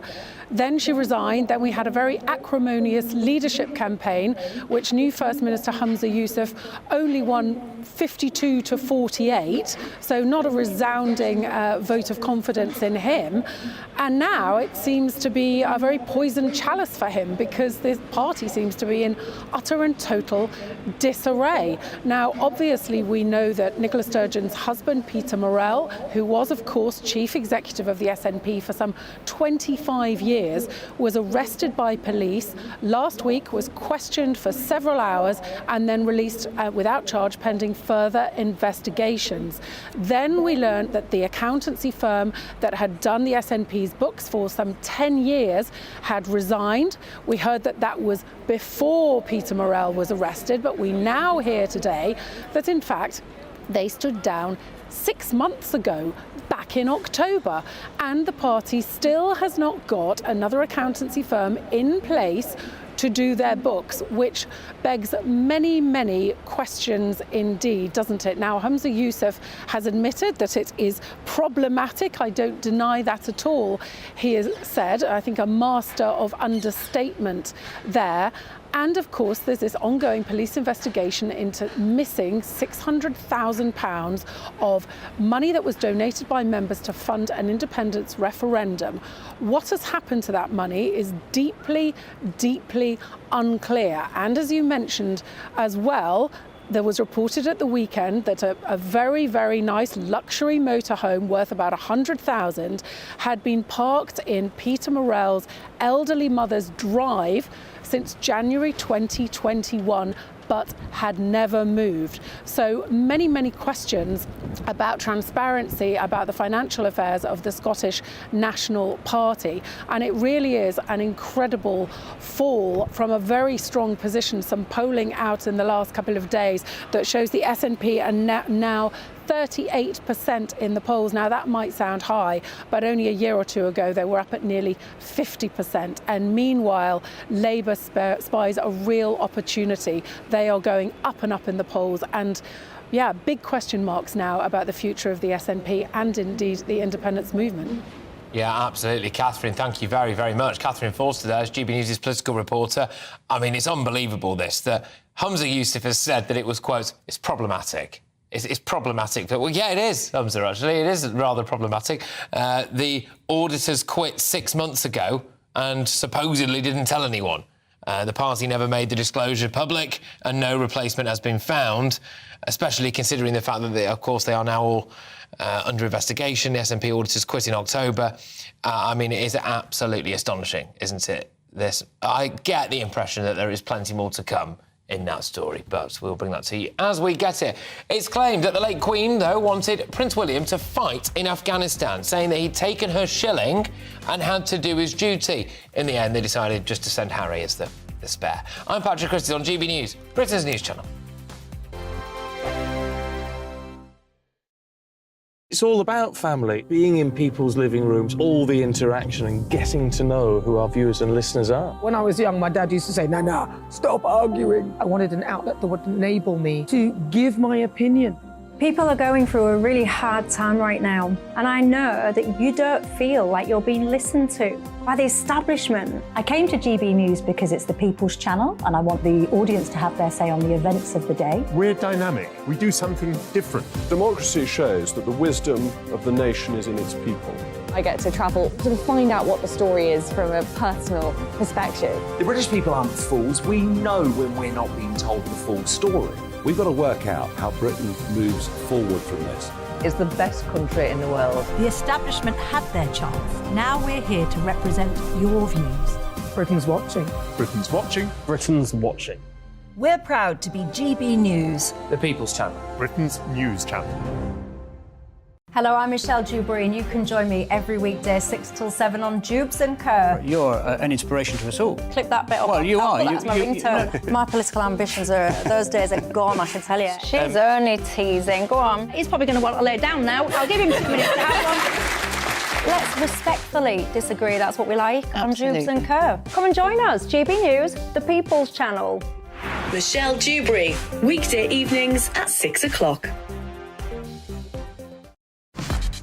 Start the day with GB News. We catch up on all the big stories you didn't hear the night before. And take a look at what the world's talking about this morning. That's right, Monday to Thursdays from 6 o'clock. It's Breakfast with Eamon and and Isabel. Straight after breakfast, join us, Bev Turner and Andrew Pearce. We're going to take you through till noon. We'll be tackling the big topics of the day, including the things that the other channels just won't talk about. If it's happening here. Wake up to mornings on GB News, the People's Channel. Britain's news channel. I'm Simon Evans. Join me on GB News for Headliners at 11 p.m. What's the scoop? I'll be joined by two of the country's top comedians. That's right. As we take a look at tomorrow's newspapers tonight. We're going to get into trouble. If it's a big story, we'll be covering it. Spill some tea on him. There we go. But we'll also have some fun. I wouldn't stick up a bank. My father didn't love me. So anyway. Headliners every night from 11 on GB News, the People's Channel, Britain's news channel. We've got a brand new lineup every Saturday night on GB News. From 6 p.m, I'll give you my unique take on the world today. Then at 7, it's me, Calvin Robinson, with my Common Sense Crusade. New to GB News is the Saturday 5. 5 times the opinion. Join us every Saturday from 8 p.m. as we debate the week's stories. With us 4, plus a special guest. And at 9, of course, it's Mark Dolan Tonight. Brand new Saturday nights on GB News, Britain's news channel.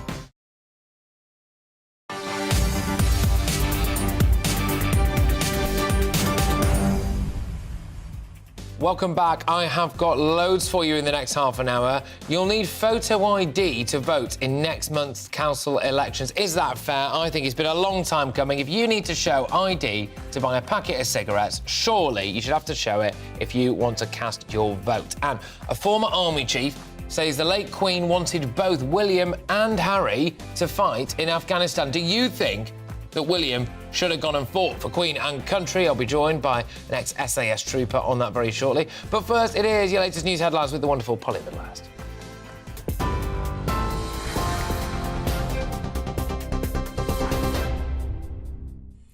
Patrick, thank you. The top story is this hour. Downing Street is demanding the British Medical Association abandons its demands for a 35% pay rise and call off the strikes. Thousands of junior doctors in England have begun 4 days of industrial action today, and experts are warning the walkout could be the most disruptive in NHS history, with up to 350,000 appointments and surgeries cancelled. Junior doctors say they have no other choice, but the Health Secretary Steve Barclay called the action extremely disappointing. We are ready to have discussions with them, but clearly a demand for 35%, over £20,000 for some junior doctors is not fair or reasonable, and that is why we've not been able to make progress so far. But we want to engage constructively. We recognise junior doctors have been under significant pressure, particularly from the pandemic, and we want to work with them to find a fair and reasonable settlement. The US President says he'll use his visit to Northern Ireland to keep the peace as he left the US today for his 4-day trip to Northern Ireland. Joe Biden has boarded Air Force One. He's on his way right now to Belfast, and he'll be marking the 25th anniversary of the Good Friday Agreement with Rishi Sunak. He's expected to meet Stormont's main political parties as well as travel to the Republic of Ireland. The International Monetary Fund has upgraded its forecast for the UK economy this year and next, but it still predicts it'll be the worst performing economy among all G7 nations. It expects the economy, in fact, to contract by 0.3% this year, an improvement of 0.5 percentage point from previous estimates. It then projects the economy will rebound by 1% next year. It said the only other economy it expects to contract is Germany, and that'll be by 0.1 of a percentage point. Those are the latest news headlines. You're up to date on TV, online, DAB+ radio and on the TuneIn app. You're with GB News. Back now to Patrick.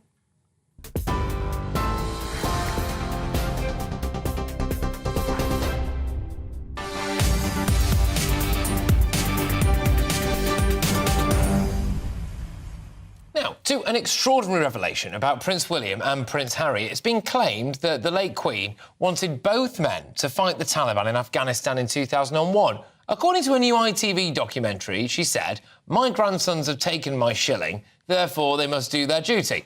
William and Harry both served in the armed forces, but of course only Harry went to Afghanistan. He had 2 operational tours of duty in the country. I am joined now by former SAS trooper Big Phil Campion. Phil, how are you? How are you, buddy? All right, you good? Yeah, very well, thank you, very well. OK, so do you think that William, firstly, should have gone and fought? No, I don't necessarily think that he had to go and fight. I don't think we're not in the 1300s anymore. The king isn't the hardest man in the country wielding a sword and flying the flag, is he? Do you know what I mean? So, you know, he was probably best placed where he was, to be honest. Do you think it might have actually caused a bit of a headache for the people who were over there fighting with him? Because it is like a massive target, isn't it? Absolutely. And look, you've got to look at the cost. You've got to look at the extra security provision that's going to be taken into consideration. That's going to cost money. You've got to look, actually, is there anything that he couldn't do, that he could do over there that somebody couldn't? And if that's the case, then you've got to say, you've got to stay at home, son. Yeah, and was it a bit of a nightmare when Harry was out there twice? Not until the press got hold of it. No, I think he was doing fine until somebody compromised his position and he had to come home early. Yeah, fair enough. So people like me, basically, although in my defence I wasn't actually reporting at the time, so yes, but... I'm not going to blame you for this one, Patrick. I'll let you off this one, all right? You let me off this one, yeah, exactly that. But do you think, though, that there is any kind of thing for the British public that they like to see their potential future monarch out in the field in Afghanistan? Is it possible to protect someone? This is what I'm saying, because would it have actually been that dangerous? Because would they not have surrounded him with people like you? Andrew, yeah, exactly. People like me that cost a lot of money to train. People like me that could be deployed elsewhere if they weren't doing that. Do you know what I mean? So it makes it very difficult. It makes it very difficult. You mentioned the word duty. He served his duty. He saved lives in that helicopter of his. You know, he did his bit elsewhere. And I think, you know, he can hang his head high and say, look, I did my duty for Queen and country. I took the shilling, yeah. And I earned my shilling and all. So I don't think he goes without doing nothing, does he? Do you know what I mean? He just didn't go on the front line like his brother did. No, exactly that. And it possibly would have cost people like yourself lives in order to try to protect them as well. And sounds like it might have been a bit of a nightmare. Look, Big Phil, thank you very much. Absolute pleasure, as always. And by the way, can I just say, it's a pleasure to see you. People who remember a show called Friday Night Feast will have seen a challenge, Christys, where Big Phil took me hostage and terrorised me into trying to get a confession out of me. And, Phil, just very quickly, someone didn't realise that we were filming something, did they? And they called the police because they thought that you were kidnapping me at gunpoint in a moody field in Colchester. That's right. I think I probably got recognised as well, and that made it even worse. There you go, good stuff. There is a video of that online, cheeky little plug. Big Phil, cheers, mate. That's Phil Campion there, former SAS trooper. And an absolute legend. Right, OK, so if you're planning to vote in next month's council elections in England, you'd better make sure that you take some photo ID with you. For the first time in the UK, you will need to show ID, or you won't be allowed to cast your vote. And about time too, I say. But the government says that it will help to tackle electoral fraud. But it was reported last week that just one person was cautioned for the offence last year. Senior Tory MP David Davis has criticised the new law. To discuss this further, I'm now joined by lecturer in British politics at the University of Liverpool, Dr David Jeffrey, and political commentator Matt Stadlen. Good stuff. OK. Right, I will start with... I normally go ladies first, but I can't today, can I? I'm going to go with you, Dr David, if that's all right. Do you think that people should be made to pack their ID if they want to vote? I think it's pretty much a solution looking for a problem. I mean, in theory, yes, it makes sense that we should be checking that people are who they say they are when they go to vote. But in reality, the level of people identified as having voting fraudulently is very, very low, as to be immaterial, according to a parliamentary report on the topic. So whereas I agree with you with what you said at the start, that, you know, it seems like it's common sense, and lots of other places, for example, Labour Party selection meetings require photo ID. It's still solving a problem that doesn't actually exist, in my opinion. Matt, I'll bring it over to you now. I mean, if I need to show ID to buy a deck of fags at Tesco, surely it's reasonable for me to show an ID to vote. Yeah, I get where you're coming from, Patrick. And on the face of it, it makes some sort of sense. The problem is that it will or might disenfranchise huge numbers of people. I was looking online just before coming on air this afternoon, and I think 8 million people in this country do not have a passport. Now, a passport is one of the forms of ID that you can use to prove that you are who you are when you go to vote from May onwards. There are plenty of others, and people should absolutely look them up, because I want people to get out and vote. Whether you're voting Tory, Labour, whoever you want to vote for, it's almost a democratic duty to go and do that. So I'd encourage people to do that. The worry is there'll be plenty of people not watching this show. Breaking news. Sorry, Patrick, I'm sure there are lots who are. But there'll be people who aren't watching this show, who aren't reading The Mirror or The Guardian or whoever else is kicking up a stink about this. My concern is that they won't get out to vote, because, as your other contributor absolutely rightly said, this isn't really a problem. This is a solution looking for a problem in a way. It's sort of turning things upside down. And that's my big concern. If you're being cynical about this, this is an attempt by the Conservatives to drive down turnout, because the sorts of people who might not have ID are more likely to be Labour supporters than they are Tory supporters. Why is that, Matt? Sorry, I will come back to you, David, but I want to know, why is that more likely that it will be Labour voters who don't have ID? It's thought that people who are less well off, less privileged, are less likely to have a passport. That sort of makes some sort of sense. And it's thought, but I can't say this conclusively, it's thought that those people are more likely to be sympathetic towards left-leaning parties, towards Labour, than they are to the Conservatives. That's what I've read. That's the anecdote. I get that. True, I can't confirm. Well, this is the problem, isn't it? Whether or not it's true, but I do understand. I get the logic behind that, at least. So I'm preparing for the Twitter backlash already, Matt. But there we go. David, I'll bring you in on this now. Look, you mentioned before that maybe it was a solution looking for a problem. But isn't part of the problem that until we come up with a solution, we won't be able to identify it? By definition, voter fraud. You're not exactly going to be sitting there waiting to get caught, are you? Unlike, of course, the rather notorious case of Tower Hamlets. No, exactly. And I mean, I think the point that your other contributor just made is also relevant, right? That there are correlations to Labour voting and the people who are less likely to have photo ID, but it's important to say that people can apply for free for a voter ID as well. So, you know, if they haven't got one, they should be getting that now. And you're completely right, of course. The point is that we don't have statistics after the fact saying all of these people successfully defrauded the electoral system. I think, from my perspective, it would have been nice for the government to focus on other issues with the system that we have. So people who aren't on the roll, for instance, is a massive kind of gap in our kind of political or electoral system. But I'd like to see that if this is a system that we're going to go with, like they have in Northern Ireland, that we do it properly. All right, Matt, I can see you're itching to get involved. Go on. Yeah, I just want to give you one quick example that works against what I've been saying, which is that when my grandmother and my great-grandmother arrived in the UK as refugees, effectively from the Nazis from Vienna, they both had the same name, Hedwig Stadlen. And my great-grandmother went to vote in good faith and voted, but it turned out that she hadn't actually been naturalised. So when my grandmother went to vote, she also was called Hedwig Stadlen, and they said, "I'm sorry, you've already voted." And she said, "No, I haven't voted." And it was because there were two Hedwig Stadlens and only one of them was entitled to vote. And the wrong Hedwig Stadlen had voted, and she'd voted for the Liberals, whereas my grandmother had wanted to vote for Labour, so she was very upset. I was going to say, it wouldn't have been a problem if they both wanted to vote for the same party, but I imagine that was a row that erupted there. Look, David, just final one to you on this one now. Some people might be saying, look, if you cannot be bothered to get a free voter ID, OK, and then you're probably not going to want to vote anyway. So what's the point? I just feel like, why should our political system run the risk of being rigged for the benefit of potentially lazy and or corrupt people, Dr. David? Can you see it from that angle? I'm not sure I'd say corrupt, but I do think there's something to be said for the idea that, you know, people should get some form of ID to vote. I think generally my sympathies are with you, right? I think it's something that we should have for confidence in the system, rather than necessarily saying, let anybody. When I was a student, for instance, I was offered, you know, they read out the names of the people registered at my house. I could have chose any of them and then come back later.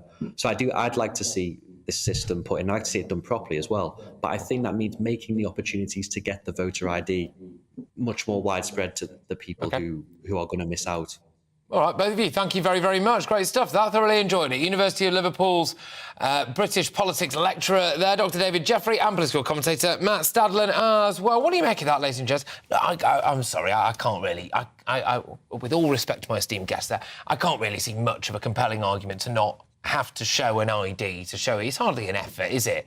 you know, just show your driver's licence or show any form of ID in order to cast a vote in our country, just so we're sure that voter fraud isn't taking place. Anyway, that's just my view. GBNews at gbnews.uk. Labour's, talking of votes, Labour's latest ad has attacked Rishi Sunak's wife. We've been talking a lot about this Labour advert campaign. In some ways, it shows it's working. OK, it is very controversial. But I was wondering now, are the wives or husbands, partners of politicians now fair game? Is that all a bit rum? I'm Patrick Christys on GB News, Britain's news channel. I joined GB News because I was sick and tired of not hearing my views being represented, not just mine, but so many people that I knew and spoke to. I just couldn't get my voice out there. I couldn't say anything. I couldn't do anything. Whatever the narrative was, I kind of had to follow it. GB News is there to provide a voice for those who have been ignored by the establishment media. We think different things, we've got a different style. GB News is here to be optimistic and positive about the future. It's real kind of dynamic and flowing, with the audience very much at the heart of it, like a big family. Here at GB News, we talk about the things that matter to you. Hearing the voices from right across our towns and cities, especially our towns. All sides of the argument represented with a heavy dose of opinion. We're on a mission here to make a difference. And the GB News family really is here for you, and whatever time of day you can watch or listen. Britain's watching. Britain's watching. We're proud to be GB News. The People's Channel. Britain's news channel. Westminster is going around in ever-decreasing circles, followed by the media. Britain is broken. How on earth did we get into this mess? But more importantly, how do we get out of it? Join me at 7 p.m, Mondays to Thursdays on Farage, here on GB News. We will have open, rational debate. We've got to work out how Britain moves forward from this. Join us here on GB News, the People's Channel. Britain is watching. You've probably seen politicians interviewed 1,000 times, but we do it differently. We find out who they really are, we don't shout, we chat, and hopefully we bring a bit of light, not just heat. Did you know Kate Moss? Apparently. Do you have a pair of jeans or a pair of jeans? No, of course I don't. What would I do with them? My friends are like, oh my God, what's she doing now? Join me every Sunday at 6 for Gloria Meets, only on GB News, the People's Channel, Britain's news channel. I'm Jacob Rees-Mogg, the Member of Parliament for North East Somerset and a former government minister. For years, I've walked the corridors of power in both Westminster and the City of London. I campaigned in the largest democratic vote in our island story. I know this country has so much to be proud of. We need to have the arguments, the discussions on how we make it better. The wisdom of the nation is in its people. Vox Populi, Vox Dei. That's why I'm joining the People's Channel. Join me Monday to Thursday at 8 p.m. on GB News, Britain's news channel. I'm Mark White. As GB News Home and Security Editor, I cover those key issues that are so important to you. Our authorities, our communities doing all they can to combat violent crime. With the public services under unbearable strain, why are we still failing to control our borders? Defence, the first priority of any government, has been continually hollowed out. Can we trust our politicians to protect the armed forces? Join me, Mark White, on GB News.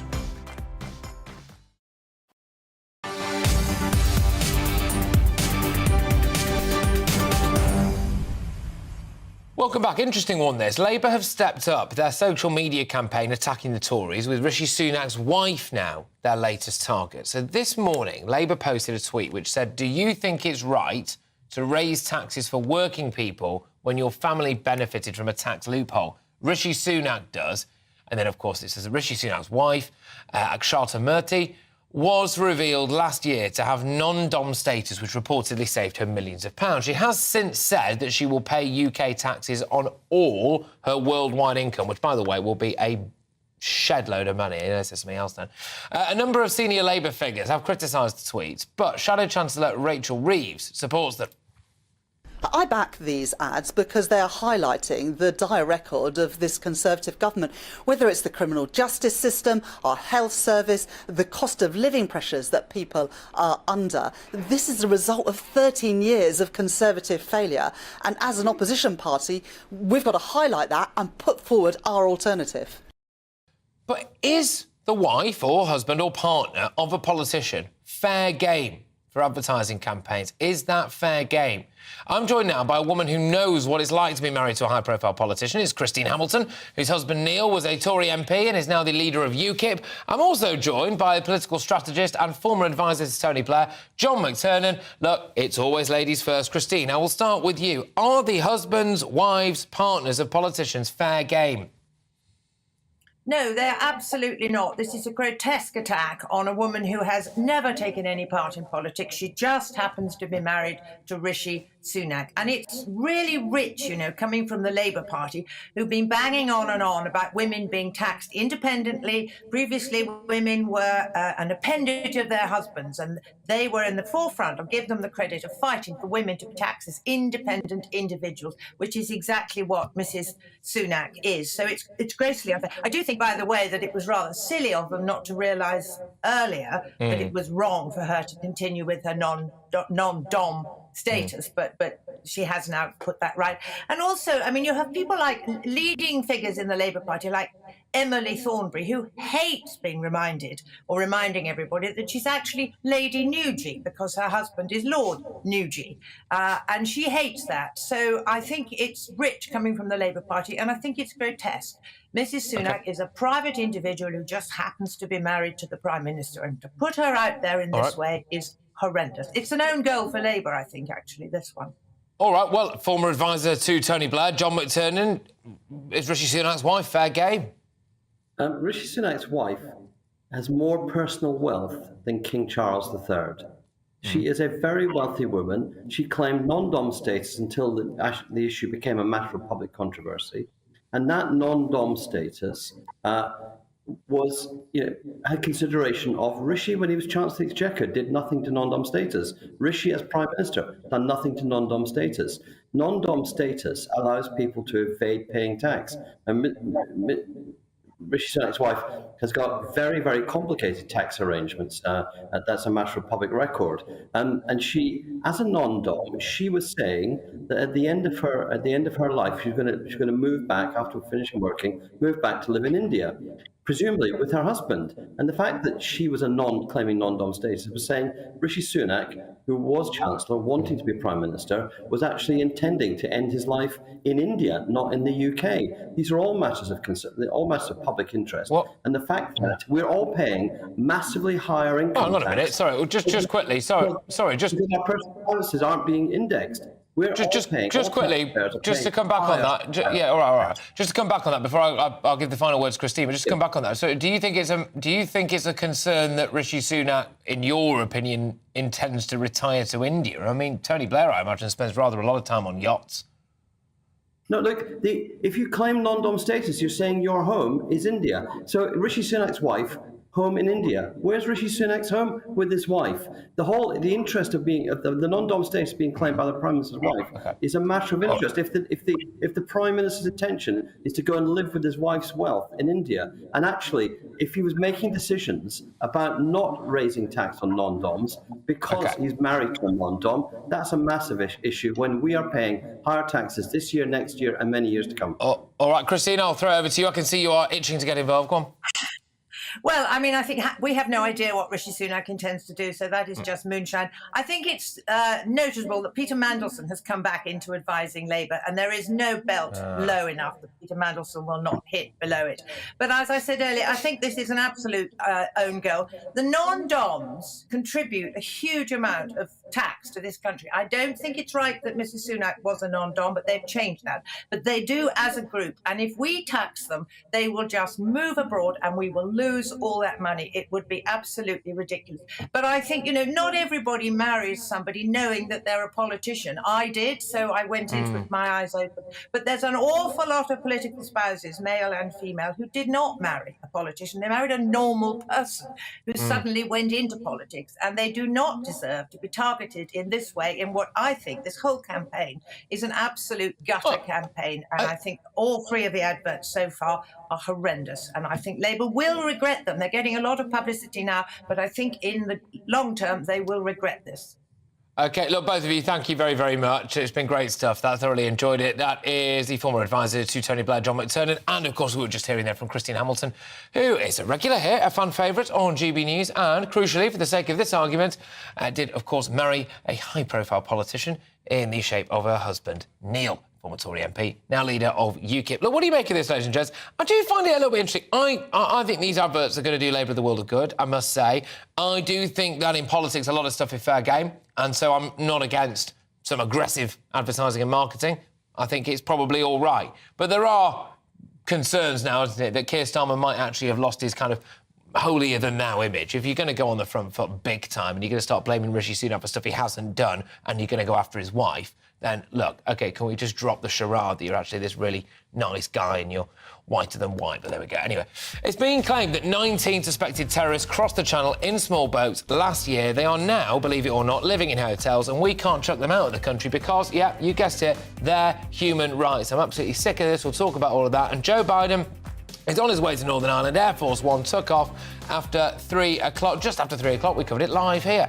He's due to land in Belfast this evening. I'll be talking about all of that, and yes, I will be giving my views on the junior doctor strike, which has thoroughly divided the inbox. Some of you love me, some of you hate me, but you're all watching, aren't you? Patrick Christys on Britain's News Channel.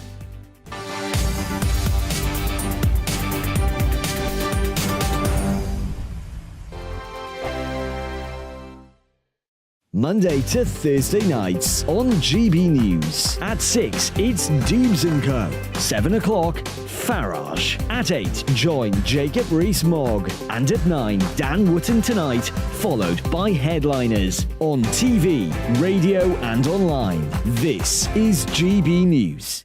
First and foremost, I'm a GB News fan, and I was before I was working here. Just love the fact that we're asking the questions that a lot of establishment media won't ask. With a bit of a twist, we not only want to inform you, but we want to keep you entertained. It's worth the drive because you get in and the team's all ready and waiting, they're itching to go, and it's a proper little family. GB News is the People's Channel. It's the audience that makes the programme sing. We're giving our viewers and our listeners a voice. I see the thousands of your letters, tweets, emails, you name it, coming in. Britain is broken. How on earth did we get into this mess? But more importantly, how do we get out of it? The establishment had their chance. Now we're here to represent you. It's time for something different. It's time for GB News. I'm very patriotic. I believe in Britain. Our best days lie ahead. Britain's watching. Britain's watching. Join us here on GB News. The People's Channel. Britain's news channel. Join me, Patrick Christys, Monday to Friday, 3 till 6. We tackle the day's news agenda like you've never seen before. It's high tempo, high octane, the most controversial topics, and the best guests. You will not be able to take your eyes and ears off it. I'm not afraid to ask the questions that you really want answered. 3 till 6 p.m, Monday to Friday on GB News, the People's Channel, Britain's news channel. GB News has its own late-night paper preview show, Headliners, where comedians take you through the next day's top news stories. You don't have to bother reading the newspaper, we've got it covered for you. Headliners, every night at 11 p.m, and repeated every morning at 5 a.m. We won't send you to sleep like some of the other paper review shows out there. GB News, the People's Channel, Britain's news channel. Join me, Camilla Tominey, on Sunday mornings from 9:30, taking the politicians to task and breaking out of SW1 to see how their decisions are affecting you across the UK. Bursting the Westminster bubble every Sunday morning, only on GB News, the People's Channel. Britain's watching. I'm Michael Portillo. Join me on GB News on a Sunday morning for topical discussion, debate, arts and culture, and sometimes even ethical dilemmas. I don't always agree with you, Michael. Michael Portillo, Sundays on GB News, the People's Channel, Britain's news channel. I'm Andrew Doyle. Join me at 7 o'clock every Sunday night for Free Speech Nation, the show where I tackle the week's biggest stories in politics and current affairs with the help of my 2 comedian panellists and a variety of special guests. Free Speech Nation, Sunday nights from 7 on GB News, the People's Channel, Britain's news channel.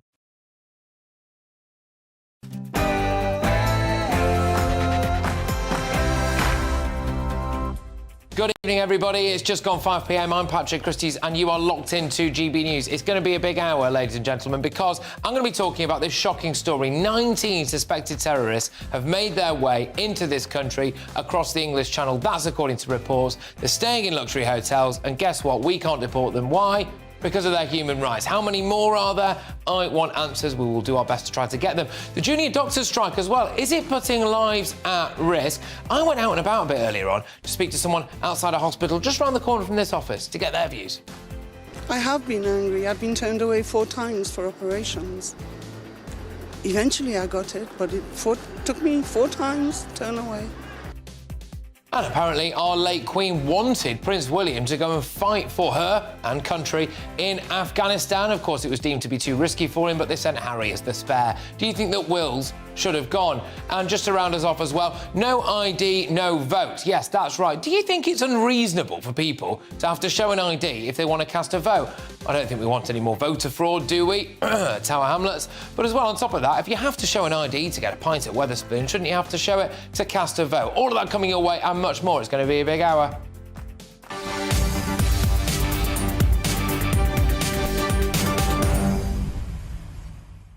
Get in touch, wonderful people. GBViews at gbnews.uk. Are you sick and tired of what's going on in the channel? It looks like now, absolutely, it is indeed a terror threat. I think we all knew that, didn't we? Get your emails coming in on all of that. Should William have fought in Afghanistan? And much, much more. GBViews at gbnews.uk. Oh, yes, and the junior doctors' strike. Do you support it? But right now, it's your headlines with Polly.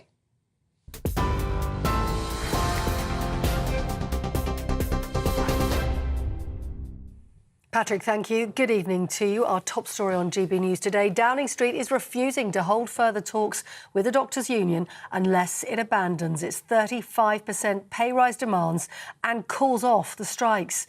Thousands of junior doctors in England have begun 4 days of industrial action today. Experts are warning the walkout could be the most disruptive in the NHS's history, with up to 350,000 appointments and surgeries cancelled. The British Medical Association says it has no other choice, but the Health Secretary Steve Barclay called the action extremely disappointing. We are ready to have discussions with them, but clearly a demand for 35%, over £20,000 for some junior doctors is not fair or reasonable, and that is why we've not been able to make progress so far. But we want to engage constructively. We recognise junior doctors have been under significant pressure, particularly from the pandemic, and we want to work with them to find a fair and reasonable settlement. The US president says he'll use his visit to Northern Ireland to keep the peace as he left the US for his four-day trip today. Joe Biden is now on his way to Belfast, where he'll land this evening to mark the 25th anniversary of the Good Friday Agreement. He's expected to meet Stormont's main political parties tomorrow, as well as travel to the Republic of Ireland. He says he hopes his presence in the country will show his country's willingness to preserve peace and encourage prosperity in the region. Make sure the Irish Accords and the Windsor Agreement stay in place. Keep the peace. That's the main thing. And it looks like we're going to keep your fingers crossed. Your family coming with you for the trip? Just 2 of my family members hadn't been there before. Now, a man who shot dead 5 of his colleagues in a bank in the state of Kentucky in the United States bought his weapon legally just days before the attack. Louisville police have said the gunman, identified as 23-year-old Connor Sturgeon, was a current employee of the Old National Bank where the shooting took place. He was shot dead at the scene yesterday. Another 4 victims, including at least 1 police officer, remain in hospital. 2 of those are in intensive care. The investigation is ongoing. Now, the International Monetary Fund has upgraded its forecast for the UK economy, but predicts it will still underperform, dropping to the worst among the G7 nations. It expects the economy will shrink by 0.3% this year, an improvement of 0.5% from previous estimates. It then projects it will recover by 1% next year. IMF chief economist says the only other economy it expects to contract is Germany, and that'll be by 0.1 of a percentage point. Some of the reasons why, in terms of levels, the UK economy seems to be doing a little bit worse than some other comparable economies. Basically, there is a higher dependence on imported energy with a high share of gas, and with the gas prices we've had last year, that's a major negative terms of trade shock. It's a fairly tight labour market, and so there's been a need for a fairly aggressive tightening of monetary policy. Staying with business news, the former boss of the CBI, Tony Dunker, says he is shocked that he's been sacked over complaints of misconduct. An independent investigation found serious failings, with the Confederation of British Industry admitting the allegations were devastating. 3 other members of staff have also been suspended. Mr. Dunker claims many of the accusations made against him have been, in his words, distorted, but he said he is truly sorry for his behaviour. Former CBI chief economist Ray Newton-Smith will replace him. Labour has launched a new advert claiming the Prime Minister is personally responsible for the country's economic struggles. The Twitter ad says Rishi Sunak thinks it's right to raise taxes for working people whilst his family benefited from a tax loophole. It's the second attack on the Prime Minister in as many days in the run-up to May's local elections, after Labour accused him yesterday of not sending child sex abusers to prison.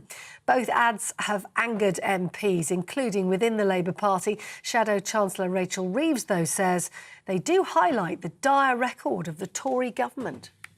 The truth is that many serious offenders are not going to jail, and the ads that we're putting out today are a reminder that working people are paying the highest taxes in 70 years. I'm not going to make any apology for highlighting the dire record of this Conservative government and this Conservative Prime Minister. Hundreds of people have gathered in the West Bank for the funeral service of a mother who was killed in a shooting attack last week. Lucy D and her 2 British-Israeli daughters, Rini and Maya, were shot in their car by a suspected Palestinian gunman. The girls, who were just aged 15 and 20, passed away on Friday. Their mother was airlifted to hospital in a critical condition but died yesterday of her injuries. Violence has surged across the region, with more than 90 Palestinians and at least 19 Israelis killed since January. And here, specialist divers in Lancashire have returned to the scene where Nicola Bully's body was found. Lancashire police have confirmed they've been back to the River Wyre, where the mother of 2 was last seen. It's part of the coroner's investigation into her death. The 45-year-old was reported missing on the 27th of January whilst out walking her dog. You're with GB News. More news as it happens. Now back to Patrick.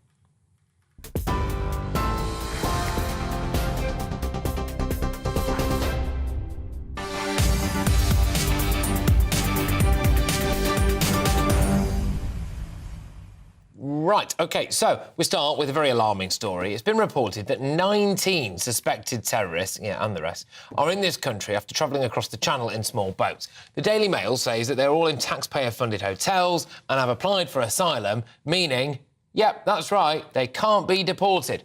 The report adds that 5 of the men have links to Islamic State. A Home Office spokesperson said this. Again, I'm just going to get you to listen to this very closely, OK?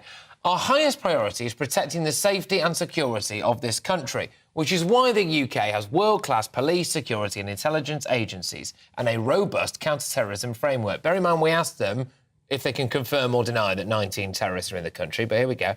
If an individual of national security interest entered the UK as an illegal migrant, we would take the firmest possible steps, which could include removal, action by law enforcement or other appropriate measures.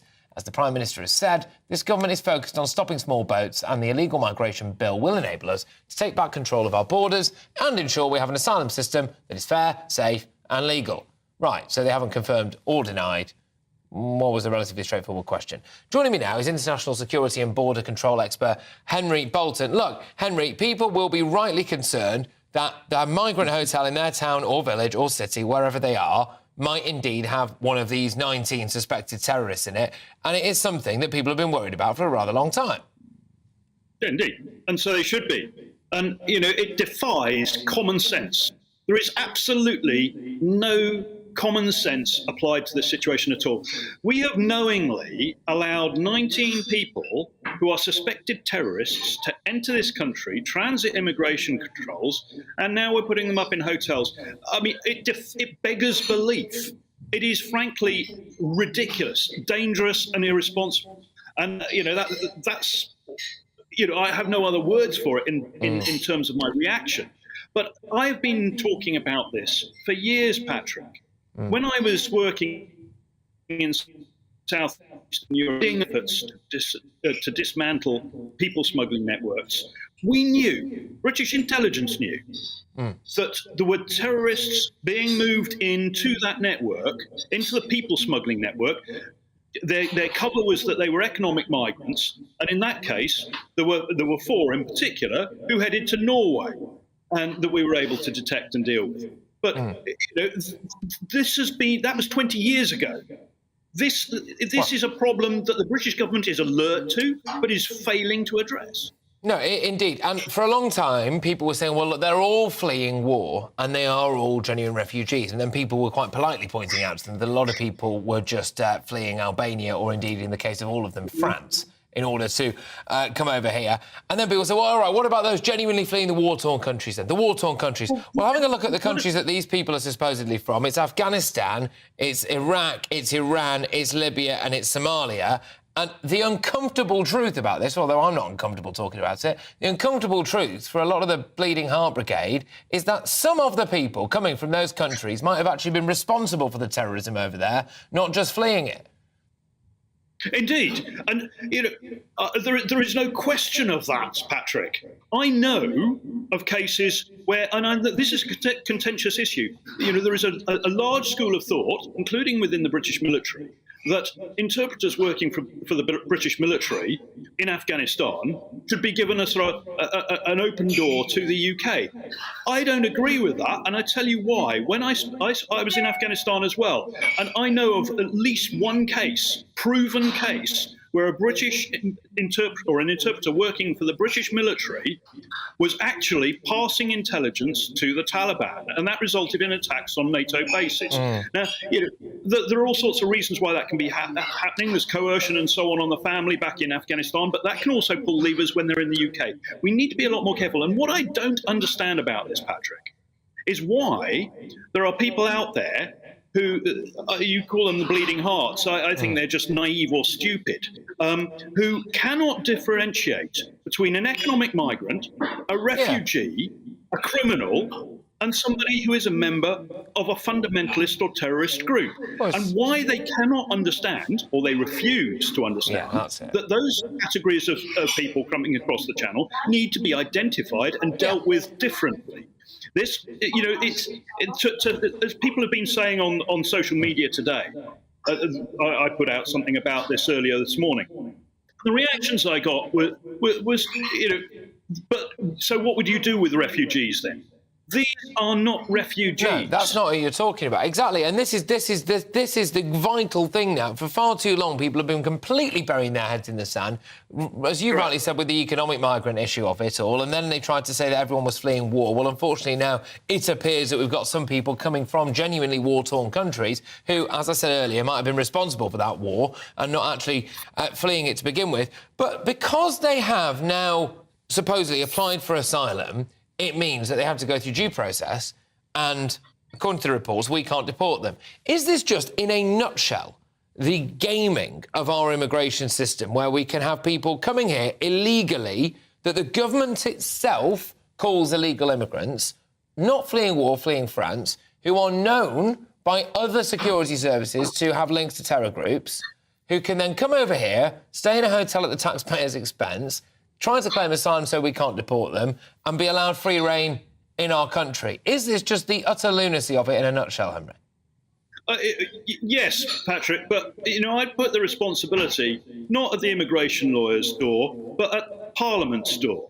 Because lawyers are professionals at gaming. They know the system. They play the system. That's what it's all about in criminal law, in civil law, and in immigration law. That's what it's about.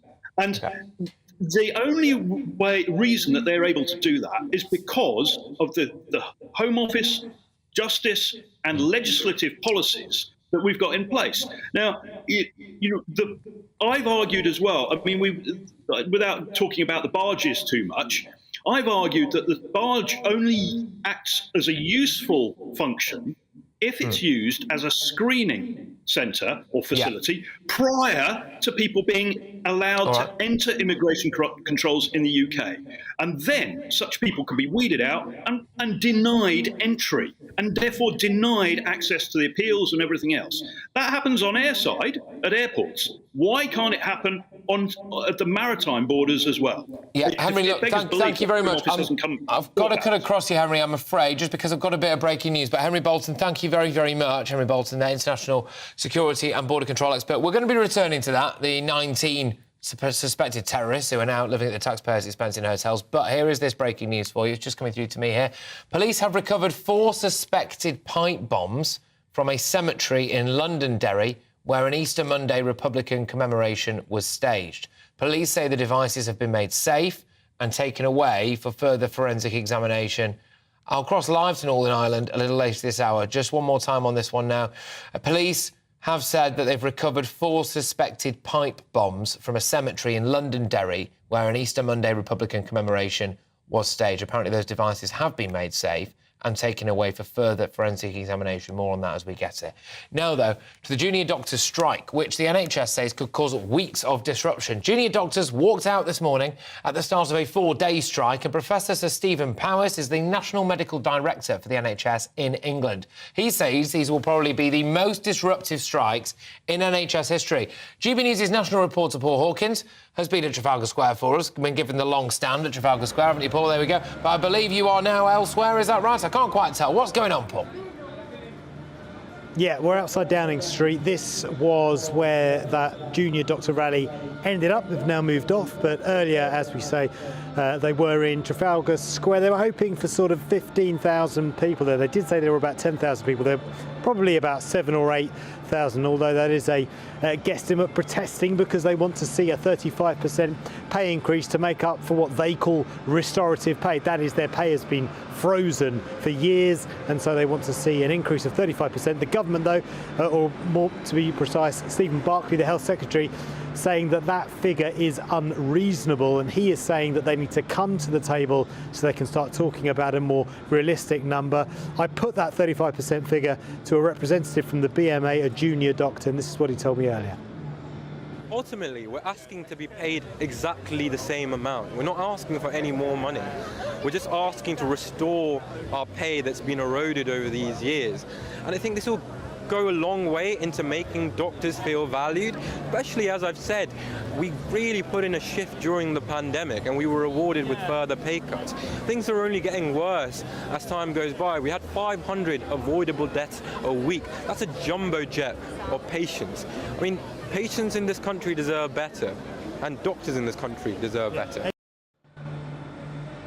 So NHS England are calling this significant, this level of industrial action. It's 4 days instead of the last one, which was 3. They say half of all doctors this week will either be on leave or striking. They are trying to stretch services and recruit so they can cover that shortfall in doctors, but they are expecting disruption to procedures and operations. The junior doctors, though, themselves, they're saying that, look, OK, there is a recruitment crisis here as well. That's the reason why we need to be paid more. By the end of your potentially 10-year training period as a junior doctor, you can earn up to £77,000 when you take into account the basic rate of pay and overtime for things like night shifts, etc. But healthcare systems in other countries are offering higher wages, and they're not overstretching their doctors because there's a recruitment crisis.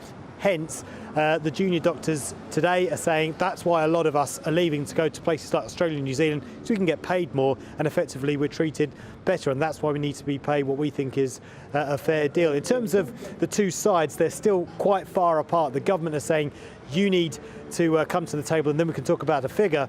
The BMA are saying no, you need to name a figure, a realistic pay offer, and then we'll come to the table and talk about a deal. Paul, thank you very, very much. Paul Hawkins there, our national reporter who's been all over this for us today. He was outside Downing Street then. Now, OK, this is a deeply controversial issue, as a lot of people are letting me know in the inbox, gbviews@gbnews.uk. whether or not you think that junior doctors are actually that hard done by in this country, because the figures are not necessarily always as they seem. With me now to debate this is Matthew Lash, Director of Public Policy and Communications at the Institute for Economic Affairs, and Rob Williams, Socialist Party industrial organiser and trade unionist. Good stuff, chaps. Thank you very much. Matthew, we'll start with you. Why not? Look, are junior doctors actually that hard done by in this country? Oh, I think you're on mute, Matt, which I'm going to have to... sorry, Matt, you're on mute there. I'm just going to lob it over to Rob now. Rob, you've got lucky. Go on, it might just be you and me in the end, this, Rob. So, are junior doctors that hard done by in this country, Rob? Well, look, they have lost a third of their income in 15 years. You see, I've just come from Trafalgar Square, Patrick, and if you see placards there, you've got junior doctors with £70,000 worth of debt. You know, after trying to become a professional, if you like, in the health service. And I think even you will accept they're under huge pressure, and that was multiplied during the depths of the pandemic. So, look, the question is, if you treat workers like this, if you treat staff like this over 15 years, then eventually they're going to try and claw that back. And that's the situation that we have now. So are they one of the problems, though, Rob, just on that, I think, because that's a really important issue, right? That one of the problems, as far as I can see anyway, is that if we were able to reform our NHS, to have more of the kind of system like, for example, you have in Australia, like, for example, you have in Canada, we could pay them more. There wouldn't be as much of a patient backlog as well, and frankly, the thing might run better. But with respect, Rob, do people like you not want it both ways? You want massively high pay for the NHS staff, but we also can't touch this beloved sacred cow of a health service, which everyone can see isn't working. But Patrick, we've had decades, haven't we? We've had decades of the NHS being eroded, undermined through the private sector, through privatisation, outsourcing. Look, the people in the NHS who've made loads and loads of money are the senior management, but also the private companies, the parasites that have made a fortune out of the health service. And what that means is that junior doctors have lost a third of their income, nurses have lost a huge amount, and other health workers as well. And what we've seen is that those workers are not going to take it anymore, and that's where they're fighting back, and that's why we support them. Look, I absolutely take your point, but this horrific private healthcare system that you're talking about works more than all right for the people of Australia. And certainly, can I just say, there is, I think, a lot of people out there, by no means all at all, but a lot of people, I think, quite angry at the idea that junior doctors would get educated at the taxpayers' expense in this country, then swan off to Australia, very often to work in the private system, which supposedly is so awful over here, on 3 times the whack. I'm going to let Matthew Lash come in now. Look, Matthew, what do you think about this? I'll ask you the same question. Do you think junior doctors are hard done by in this country? Yeah, look, it seems quite clear to me that the demands of the junior doctors in terms of a 35% pay rise straight away is out of step with what private sector workers are receiving with other public sector pay deals. I think there's probably a broader point here that in the early years of being a doctor, the pay is not great. The starting pay for a junior doctor, admittedly before considering some additional allowances that you can receive from working overtime and evenings, is just £14 an hour. But we have to be absolutely clear about the reason why doctors are paid so little in this country, and that's because the NHS is what economists would call a monopsony employer. The NHS is the one employer of doctors. They don't have a choice, more or less, to be trained anywhere else in the British healthcare system, and therefore the NHS is able to keep wages low. The reason wages are higher in places like Australia or other places in Europe is because doctors have more choice about where they can be employed, because they have better, stronger healthcare systems. OK. Look, Rob, when people look at this, junior doctors pay £14 an hour, and they realise that actually that's not really true. That is the hourly basic rate for the lowest ranked doctor, who makes up 11% of junior doctors in general, who don't appear to work nights or any weekends or do anything along those lines. The average salary in the private sector is around 30 grand. Junior doctors can start on around 30 grand, can even start on around 37 grand, work their way up to about 58k in 4 years, 20% pension in quite a few cases. Do you not think people are reasonably thinking, why's my operation or doctor's appointment been cancelled? Why am I dying for this lot? Patrick, sometimes I do wonder what planet you're on. Honestly, these the planet of facts, Rob. Well, your version of the fact. I prefer to believe the junior doctors, who I've been spending a bit of time today in Trafalgar Square. These are workers who are tens of thousands of pounds in debt. And when your other guest here talks about monopoly, we're talking about the greatest gain the working class in Britain has ever had with the NHS. The point is, when you talk about other countries, I tell you what, when I talk to ordinary people in other countries, they would love to have the NHS that we have in Britain with all its faults. What we've got to do is fight to maintain it, improve it, and take it back to what it should be. All right. Very quickly, Matthew, final word. Look, that's laughable. I don't know who in the world you're speaking to who thinks the NHS is superior in any way, shape or form, considering the massive amount of people it kills for quite standard things compared to European systems that also provide universal care, compared to Australia, compared to New Zealand, all sorts of places that have much stronger healthcare systems, pay their doctors better and ensure better outcomes for patients. The NHS is not the best system in the world by any stretch of the imagination. Look, both of you, thank you very, very much. Good stuff, that. Good stuff, chaps. Matthew Lush there, Director of Public Policy and Communications at the IEA, Institute of Economic Affairs, and Rob Williams, Socialist Party Industrial Organiser and Trade Unionist. Right, I've just about got time for this. I actually got off my backside and walked all of 20 yards that way to the local hospital here in Paddington, St Mary's Hospital, where I spoke to some people who were patients and staff. It was a mixed bag when I asked them what they made of the junior doctors' strike. Let's play it. Bad timing, I think. That's all I think. I mean, they deserve the money, but that much is a bit too much, I think. Been turned away 4 times for operations. Eventually I got it, but it took me 4 times to turn away. I think it's a good idea that they do this because so less money they earn. They want more money, which is understandable. Everything is more and more expensive. Asking where you're from originally? Germany. What's the healthcare like there? You pay for your healthcare. And is it better? It is a better healthcare, definitely, because you pay monthly from your wage. It's getting a huge amount on the NHS healthcare system. Do you think we should do that here? Yes. Yes, to get definitely a better healthcare, sure. Do such a good work, and also they worked all through the pandemic. They put their lives at risk, and I fully support the junior doctors and the nurses, all of them. Yes, thank you very much, everybody who's emailing in to inform me that, of course, yes, we do actually pay for the NHS. It's not completely free. We pay national insurance, etc. Anyway, right, you will need a photo ID to vote in next month's council elections. Is that fair enough? You needed ID to do all sorts of stuff in this country. Why not if you want to vote? And as well, should William have fought in Afghanistan? The Queen thought so. I'm Patrick Christys, right here on GB News, Britain's news channel.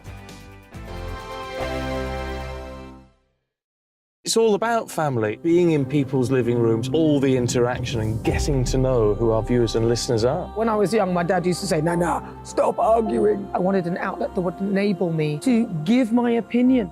People are going through a really hard time right now, and I know that you don't feel like you're being listened to by the establishment. I came to GB News because it's the People's Channel, and I want the audience to have their say on the events of the day. We're dynamic. We do something different. Democracy shows that the wisdom of the nation is in its people. I get to travel to find out what the story is from a personal perspective. The British people aren't fools. We know when we're not being told the full story. We've got to work out how Britain moves forward from this. It's the best country in the world. The establishment had their chance. Now we're here to represent your views. Britain's watching. Britain's watching. Britain's watching. We're proud to be GB News. The People's Channel. Britain's news channel. Hello, I'm Michelle Dewberry, and you can join me every weekday 6 till 7 on Dubes and Co. You're an inspiration to us all. Clip that bit off. Well, you are. That's my ringtone. My political ambitions those days are gone, I can tell you. She's only teasing. Go on. He's probably going to want to lay down now. I'll give him 2 minutes to have one. Let's respectfully disagree. That's what we like on Dubes and Co. Come and join us. GB News, the People's Channel. Michelle Dewberry, weekday evenings at 6 o'clock. Start the day with GB News. We catch up on all the big stories you didn't hear the night before. And take a look at what the world's talking about this morning. That's right, Monday to Thursdays from 6 o'clock. It's Breakfast with Eamon and Isabel. Straight after breakfast, join us, Bev Turner and Andrew Pearce. We're going to take you through till noon. We'll be tackling the big topics of the day, including the things that the other channels just won't talk about. If it's happening here. Wake up to mornings on GB News, the People's Channel. Britain's news channel. I'm Simon Evans. Join me on GB News for Headliners at 11 p.m. What's the scoop? I'll be joined by two of the country's top comedians. That's right. As we take a look at tomorrow's newspapers tonight. We're going to get into trouble. If it's a big story, we'll be covering it. Spill some tea on him. There we go. But we'll also have some fun. I wouldn't stick up a bank. My father didn't love me. So anyway. Headliners every night from 11 on GB News, the People's Channel, Britain's news channel. We've got a brand new lineup every Saturday night on GB News. From 6 p.m, I'll give you my unique take on the world today. Then at 7, it's me, Calvin Robinson, with my common sense crusade. New to GB News is the Saturday 5. 5 times the opinion. Join us every Saturday from 8 p.m. as we debate the week's stories. With us 4, plus a special guest. And at 9, of course, it's Mark Dolan Tonight. Brand new Saturday nights on GB News, Britain's news channel.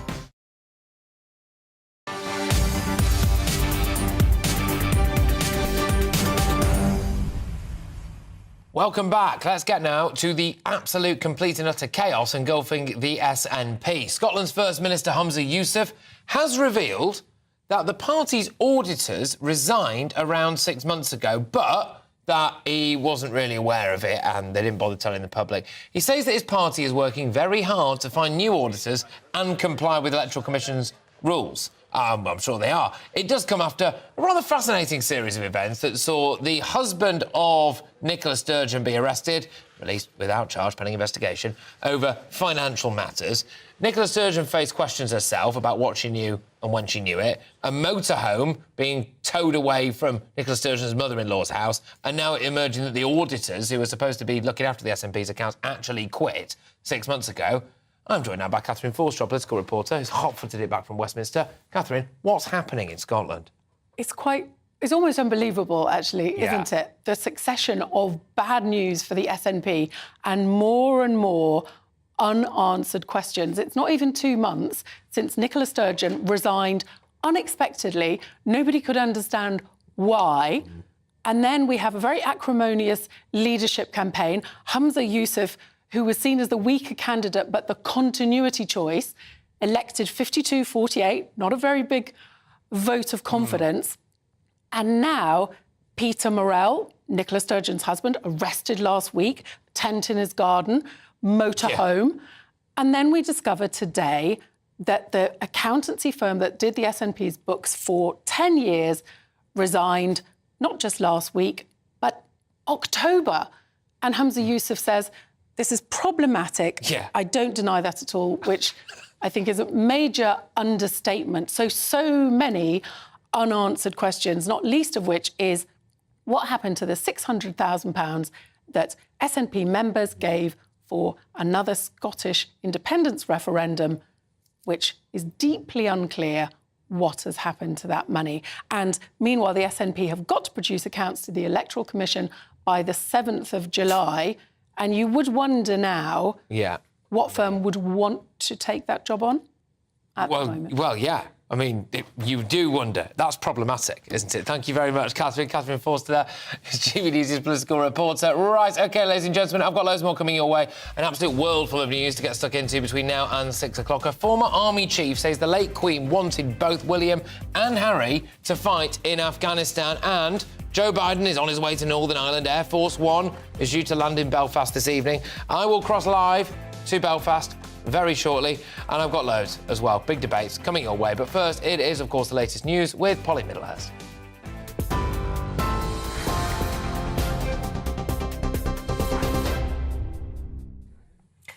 Patrick, thank you, and hello to you. Some breaking news from the last half hour. Police in Northern Ireland have recovered 4 suspected pipe bombs from a cemetery near Londonderry following a public safety operation. The PSNI has called the discovery in Cregan a further sinister and worrying development. It follows violent scenes in Londonderry yesterday where missiles were thrown at police cars during an anti-agreement Republican march. The US President, as Patrick was saying, says he'll use his visit to Northern Ireland to keep the peace. as he left for the 4-day trip to Northern Ireland. Joe Biden is on his way to Belfast on Air Force One to mark the 25th anniversary of the Good Friday Agreement. He's expected to tomorrow meet Stormont's main political parties, as well as travelling to the Republic of Ireland. Make sure the Irish Accords and the Windsor Agreement stay in place. Keep the peace. That's the main thing. And it looks like we're going to keep your fingers crossed. Is your family coming with you for the trip? Just 2 of my family members hadn't been there before. Downing Street is demanding the British Medical Association abandons its demands for a 35% pay rise and calls off the strikes. Thousands of junior doctors in England have begun 4 days of industrial action today, and experts are warning the walkout could be the most disruptive in NHS history, with up to 350,000 appointments and surgeries cancelled. Junior doctors say they have no other choice, but the Health Secretary, Steve Barclay, called the action extremely disappointing. And the International Monetary Fund has upgraded its forecast for the UK economy this year and next, but predicts it'll still be the worst performing economy among all G7 nations. It expects the economy, in fact, to contract by 0.3% this year. That's an improvement of 0.5 percentage point from previous estimates, but it then projects the economy will rebound by 1% next year. It said the only other economy it expects to contract is Germany, and that'll be by 0.1 of a percentage point. Those are your latest news headlines on TV, online, DAB+ radio and on the TuneIn app. You're with GB News.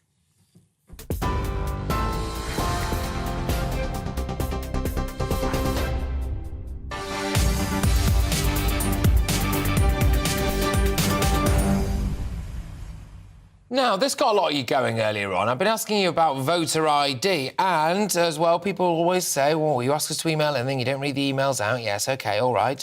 gbnews.uk. I'm going to go to one now. You get sent a card through the post with your name and address on it. Why can't you have an ID as well? It stops voter fraud. That's from Nigel. There's loads of this going on, loads of this in the inbox. It really got a much bigger response than I was expecting. But if you are planning to vote in next month's council elections in England, you'd better make sure you have some photo ID with you.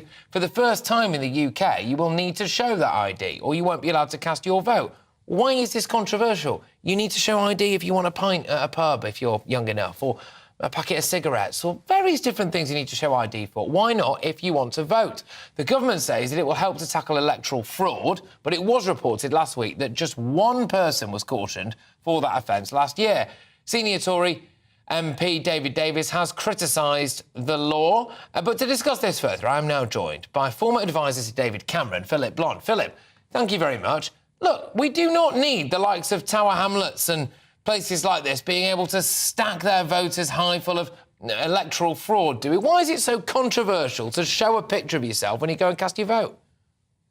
Well, look, I think there are some merits to the criticism. I mean, generally in life, the more barriers you erect to people doing something, the less people are likely to do something. So I think that's true. But, you know, I've been in politics for quite some time, and there are real concerns about postal fraud, especially, and there are concerns in certain elections in certain areas around voter fraud. But I think more importantly, we've got to have great faith and belief in our electoral processes.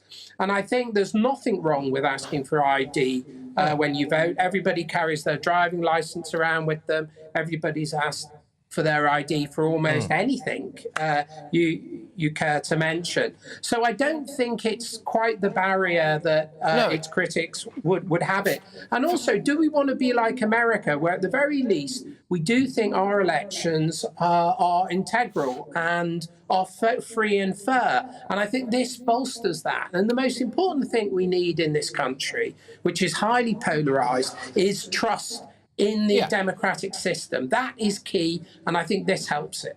Philip, can I just ask, why do you think it is that it always appears to be the Labour Party who are dead against anyone showing a bit of ID when they have to go to vote? I mean, call me a sceptic, right? But do you not think that maybe implies that they are aware of voter fraud, but those people who are fraudulently voting happen to vote Labour? You might be right in that, Patrick. I couldn't possibly comment. What I would say is that the evidence suggests it prevents those of the lower economic deciles voting. But they could just as well be Tory voters with the realignment that happened in the last election under Boris Johnson, could just as well penalise Conservative voters in the red wall. So I don't think that criticism has merit. And I think that there's a greater concern beyond party politics to defend the integrity of our electoral system. On that, kind of the British consensus rests. And I think we should defend it. And therefore, I think we should welcome ID when voting. Look, thank you very much, Philip. Great stuff. Philip Blonde there, former advisor to David Cameron on this voter ID, which now apparently is actually coming in, which, why not? Why not? Hey, if you don't like it, then let me know why, OK? Anyway, now to an extraordinary revelation about Prince William and Prince Harry. So it's been claimed that the late Queen wanted both of them to fight the Taliban in Afghanistan in 2001. She apparently said, "My grandsons have taken my shilling, therefore they must do their duty." Well, William and Harry both served in the armed forces, but as we know, only Harry went to Afghanistan. He had 2 operational tours of duty in the country. I am joined now by a remarkable individual. It's Trevor Colt, MC, an author and former soldier who was awarded a military cross for services during the Iraq War, and I believe as well was in Afghanistan at the same time as Harry. Is that right? Trevor, what's going on? Do you think that William should have served? It doesn't matter if you served or not. Patrick, at the end, first of all, I'd like to say thank you for having me on your show again. It's wonderful to be back.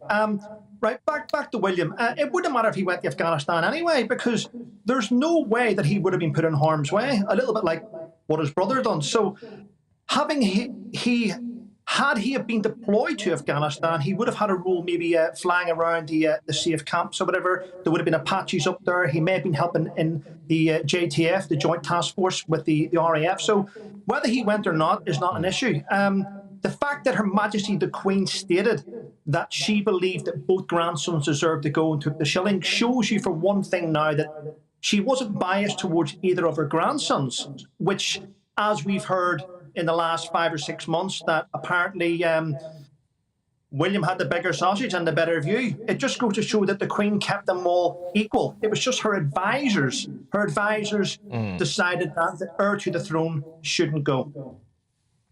Is it possible to completely keep somebody safe in a war zone? And by that, what I mean is something I think you were alluding to there, which is when royalty gets sent to a war zone, you know, it looks great in the pictures and they can say that they've been to the front line. But actually, there's a lot of people like you who are actually there to take bullets for them if it all kicks off. Is that right? Would it have put people like you in more danger if William would have gone as well, do you think? Well, we now know the fallout of the book, Why? The fact that we see that him having went there made British troops more of a target because they were determined to try and get at him. Had William have went, then I honestly believe, in my own opinion, that the attacks towards coalition troops may have even been higher. And just as well, you know, in relation to Harry, he's getting a lot of credit in all of this for 2 operational tours to Afghanistan, maybe doing what his brother was not allowed to do, because Harry, of course, was the spare, which is not quite the title of the book that you've just alluded to there. What did you make of Harry's time in Afghanistan? Well, I would like to point out that he at least went to Afghanistan. He at least did his bit. And for that, you know, I'm going to be honest, you have to give a guy credit. He went to Afghanistan. However, let's be honest, he was a member of the royal family. He would have had advisors. His advisors would have been colonels and brigadiers and generals to the Queen. The fact that he deployed to Afghanistan, in my own opinion, I must state that he made it more of a chance for a threat on one of us being shot at, because the Taliban wanted to get him, which meant they were probably up their attacks towards coalition troops. So if anything, I do believe he was probably more of a hindrance than actually a help. Good stuff. Look, Trevor, thank you very much, and thank you very much for always making time for us here at GB News. There's Trevor Colt, MC, author, former soldier as well, who was awarded the Military Cross for services during the Iraq War, and well worth checking out that book as well, First Into Sangin. Now, more on the 19 terror suspects who have reportedly crossed the UK on small boats. I will be speaking shortly to a human rights lawyer on why, remarkably, we can't deport them. Get your heads around this. 19 suspected terrorists currently living at the taxpayers' expense in hotels came on the small boats across the channel. We can't deport them because it would be against their human rights. I'm Patrick Christys on GB News, Britain's news channel. I joined GB News because I was sick and tired of not hearing my views being represented, not just mine, but so many people that I knew and spoke to. I just couldn't get my voice out there. I couldn't say anything. I couldn't do anything. Whatever the narrative was, I kind of had to follow it. GB News is there to provide a voice for those who have been ignored by the establishment media. We think different things, we've got a different style. GB News is here to be optimistic and positive about the future. It's real kind of dynamic and flowing, with the audience very much at the heart of it, like a big family. Here at GB News, we talk about the things that matter to you. Hearing the voices from right across our towns and cities, especially our towns. All sides of the argument represented with a heavy dose of opinion. We're on a mission here to make a difference. And the GB News family really is here for you, and whatever time of day you can watch or listen. Britain's watching. Britain's watching. We're proud to be GB News. The People's Channel. Britain's news channel. Westminster is going around in ever-decreasing circles, followed by the media. Britain is broken. How on earth did we get into this mess? But more importantly, how do we get out of it? Join me at 7 p.m, Mondays to Thursdays on Farage, here on GB News. We will have open, rational debate. We've got to work out how Britain moves forward from this. Join us here on GB News, the People's Channel. Britain is watching. You've probably seen politicians interviewed 1,000 times, but we do it differently. We find out who they really are, we don't shout, we chat, and hopefully we bring a bit of light, not just heat. Did you know Kate Moss? Apparently. Do you have a pair of jeans or a pair of jeans? No, of course I don't. What would I do with them? My friends are like, oh my God, what's she doing now? Join me every Sunday at 6 for Gloria Meets, only on GB News, the People's Channel, Britain's news channel. I'm Jacob Rees-Mogg, the Member of Parliament for North East Somerset and a former government minister. For years, I've walked the corridors of power in both Westminster and the City of London. I campaigned in the largest democratic vote in our island story. I know this country has so much to be proud of. We need to have the arguments, the discussions on how we make it better. The wisdom of the nation is in its people. Vox Populi, Vox Dei. That's why I'm joining the People's Channel. Join me Monday to Thursday at 8 p.m. on GB News, Britain's news channel. I'm Mark White. As GB News Home and Security Editor, I cover those key issues that are so important to you. Our authorities, our communities doing all they can to combat violent crime. With the public services under unbearable strain, why are we still failing to control our borders? Defence, the first priority of any government, has been continually hollowed out. Can we trust our politicians to protect the armed forces? Join me, Mark White, on GB News.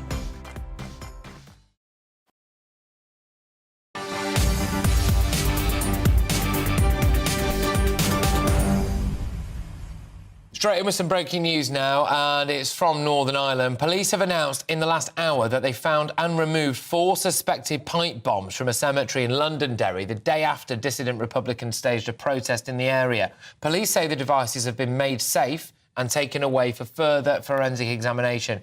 Here with more is GB News' political editor Darren McCaffrey, who is in Northern Ireland for us. Darren, yes, concerning stuff. Yeah, indeed, and we knew the security services, Patrick, had been warning about the possibility of terrorist activity over the weekend in the leading up to President Joe Biden's visit. And as you say, today they've announced they found those 4 pipe bombs in a cemetery in the Craigan area of Londonderry today. The Assistant Chief Constable there, Bobby Singleton, saying that it was a sinister and worrying development. He said the actions of those responsible are reprehensible and show complete disregard and utter contempt for the community. We know that Northern Ireland's level of terrorism alert, if you like, has been increased in recent weeks, and this all comes as President Joe Biden is due later on this evening to arrive here in Belfast. He is currently in the air over the Atlantic on on Air Force One. He's going to arrive for a visit tomorrow to mark the 25th anniversary of the Good Friday Agreement. He'll be met by the Prime Minister at the steps of Air Force One tonight. They'll have a meeting tomorrow and then a keynote address at the University of Ulster in Belfast, in which he'll talk about peace and reconciliation at a time in which it's a reminder of today's discovery that tensions and extremism continue to menace many parts of this province. Yeah, absolutely. Look, Darren, thank you very, very much. Darren McCaffrey there, our political editor. And right here on GB News, we are awaiting the landing, the touchdown of American President Joe Biden, who will be arriving in Belfast in roughly now, about 4 hours' time or so, where he's going to have a few days there. He said earlier on, didn't he, that he was desperate to try to maintain peace between Northern Ireland and the Republic and with dissidents, etc. So there we go. Now, look, I am going to delve into all of my inbox because we are nearly at the end of this show now and I have not had the chance to read out a lot of your wonderful people's emails yet. So gbviews@gbnews.uk, thank you very much. I'm just going to cherry pick a few before I do a handover with Michelle. First things first, topic that we've been leading every single hour with, which is this shocking story that 19, at least, suspected terrorists have got in a boat, come across the channel and are now living in hotels across the country, and we can't deport them. We can't deport them because of their human rights. Yeah, I know, we're an absolute joke, aren't we? But here we go. The first priority of any government is to protect their citizens. Well, our government treats us with such contempt, says Lana, and it's obvious that we don't matter and that they don't care. When the rights of illegal migrants... Well, by the way, we're not just talking about that, Lana, we're talking about suspected terrorists here, but I take your point...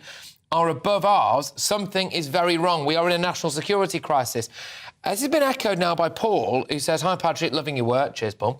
Are so many people so blind that they cannot see or hear what is happening? And, Paul, I've been asking this question non-stop for what feels like forever. It is clear as crystal that with all of the illegal migration, terrorists will be coming over to this country. Look, I'm inclined to agree with you. I'm just going to read out a couple of others from some of the other topics that we talked about. We did a lot on the junior doctors' strike, didn't we? So a lot of you have been getting in touch on junior doctors' workloads. A lot of the junior doctor workloads comes from people's stupidity. Drugs, alcohol, bad diet, lack of exercise is putting too much pressure on the NHS. This is from Daryl. This is all preventable. Daryl thinks that they do need to do more to pay doctors more, but that actually we could be helping out the workload, couldn't we? Because actually, we, of course, could be taking better care of ourselves. Now, we're going to return to this alarming story. It's been reported that 19 suspected terrorists are actually in this country after travelling across the Channel. I believe that we can go to Ivan Sampson, who's a human rights lawyer now, who's going to fill us in very quickly on why the living hell we can't deport these people. Ivan Sampson joins me now. There we go. Now, look, Ivan, I mean, we are apparently aware that they're suspected terrorists, and yet we still can't get rid of them. Strictly, that's not true. We can. Under the Refugee Convention, Article 1F, it considers whether you can remove someone who's suspected of terrorist acts, serious criminal acts, war crimes, crimes against humanity, those types of offences. And you can actually not even engage an asylum application from that individual, and you're protected by Article 1F. You can also remove someone, even if they face torture, under the convention to their own country, which the Refugee Convention doesn't allow. This is it, though. The European Convention on Human Rights, though, also comes into this, and that supersedes the Refugee Convention. So under Article 3, you can't send them back. And that's what these individuals are relying upon. There you go. All right, look, Ivan, thank you. And for those wondering why it's so short and sweet, we had a little bit of trouble getting Ivan up on the screen, so sorry about that. But thank you very, very much. And we've got to end the show now, but Ivan Sampson there.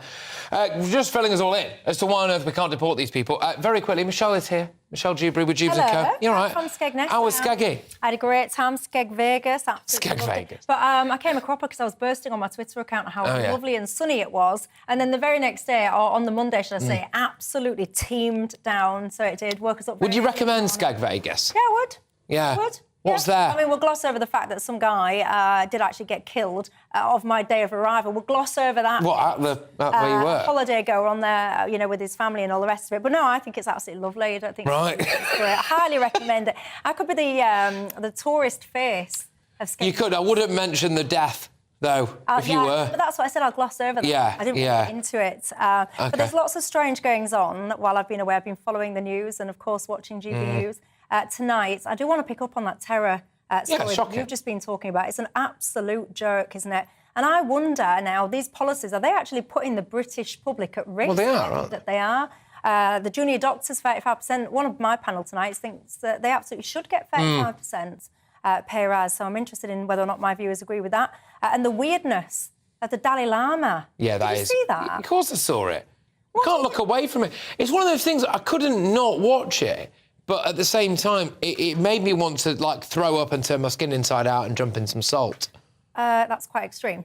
Quite an extreme reaction. I didn't want to turn myself inside out and jump in salt, I have to say, but I was very repulsed by it, and it also got me wondering, there is, to me, this sense of, like, this normalising of kind of sexual activity these days between men and kids, adults and kids. Are we getting into all that? Well, it's going to be an absolute firecracker. Michelle Juby will be back on your screens with Jubes and Co. I've been Patrick Christys. Thank you very much. Lively show as ever. I'll be back tomorrow at 3 p.m. Peace and love all. Hello there. I'm Jonathan Vautry here with your latest weather update from the Met Office. A wet 24 hours for many of us coming up, and all thanks to low pressure that is powering its way towards the UK and bringing these weather fronts with it, and bands of rain pushing in from the southwest. There's also quite a tight squeeze in the isobars around the southern end of this low pressure centre, so quite windy through the Irish Sea, across the Isle of Man, coastal areas seeing gusts of 60 miles per hour, and those gales will transfer eastwards towards Scotland throughout the night. The rain also pushing its way across eastern areas of England and up into Scotland as well, where it will fall as snow over higher ground parts. Temperatures falling down to around 3-4 degrees Celsius, particularly where we hold on to some of those clearer skies later on in the night, because there is the touch of grass frost possible. As we move into Wednesday, whilst the rain will push northwards, it's also going to move its way back southwards again, with a second pulse of strong winds for southwest England, South Wales and Northern Ireland throughout the day. Again, the risk of some possible disruption to ferries and large waves around coastal areas. Temperatures quite disappointing, 9 degrees Celsius. Add on the strength of the wind, it'll be feeling more like 2 or 4 degrees Celsius if you do step outside. Really rather unsettled with showers, longer spells of rain in places as we head throughout Wednesday evening as well, particularly through this band, Argyll and Bute, down into northern areas of England. Some clearer spells developing for Wales, central areas of England throughout the night. Again, that will allow those temperatures to drop off into those low single figures, but will allow for some brightness first thing on Thursday morning. Elsewhere, a mixture of showers throughout the day. Whilst we will then see another area of low pressure move into southern areas for Friday, there's the potential that things just turn slightly drier into Saturday. Still the risk of some rain out towards the west and the north, but temperatures coming up a bit more and feeling warmer as we head into the weekend. Enjoy the rest of your day. Bye-bye.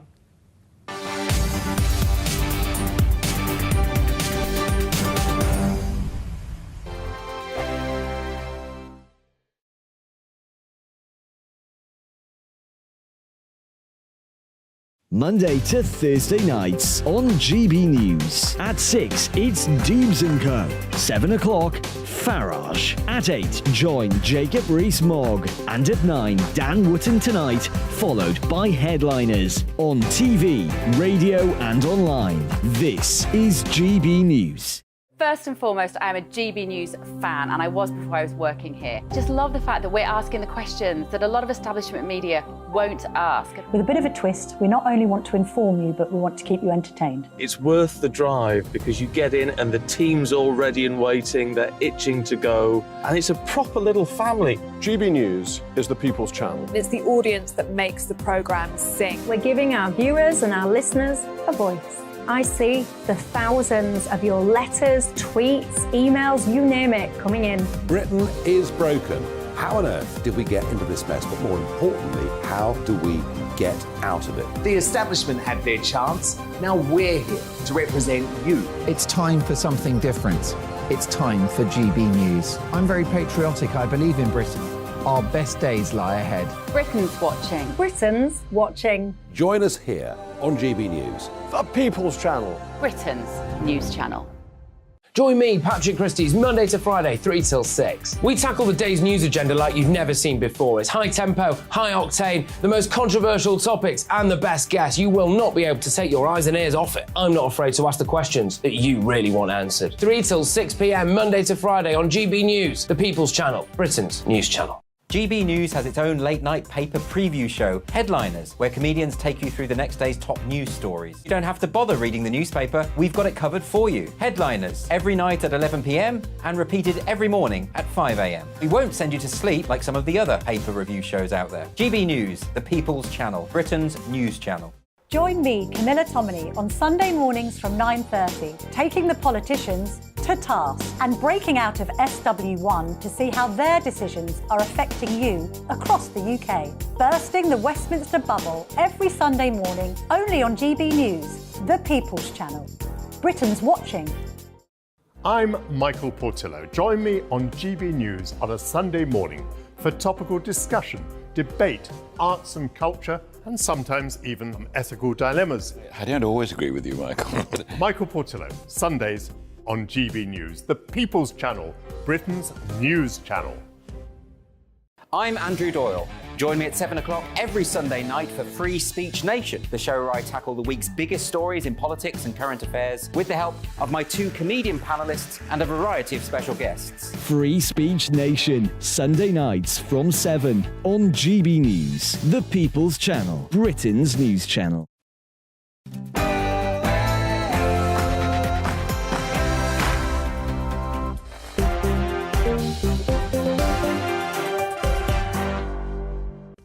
Hello there, it's 6 o'clock. I'm Michelle Dewberry, and this is Jubes & Co. Coming up tonight, let's cut to the chase, shall we? Junior doctors, do they deserve a 35% pay rise? Yes or no? If no, why not? And how much would you give them? And get this, over 770,000 working days were lost last year in the civil service. Guess why? Mental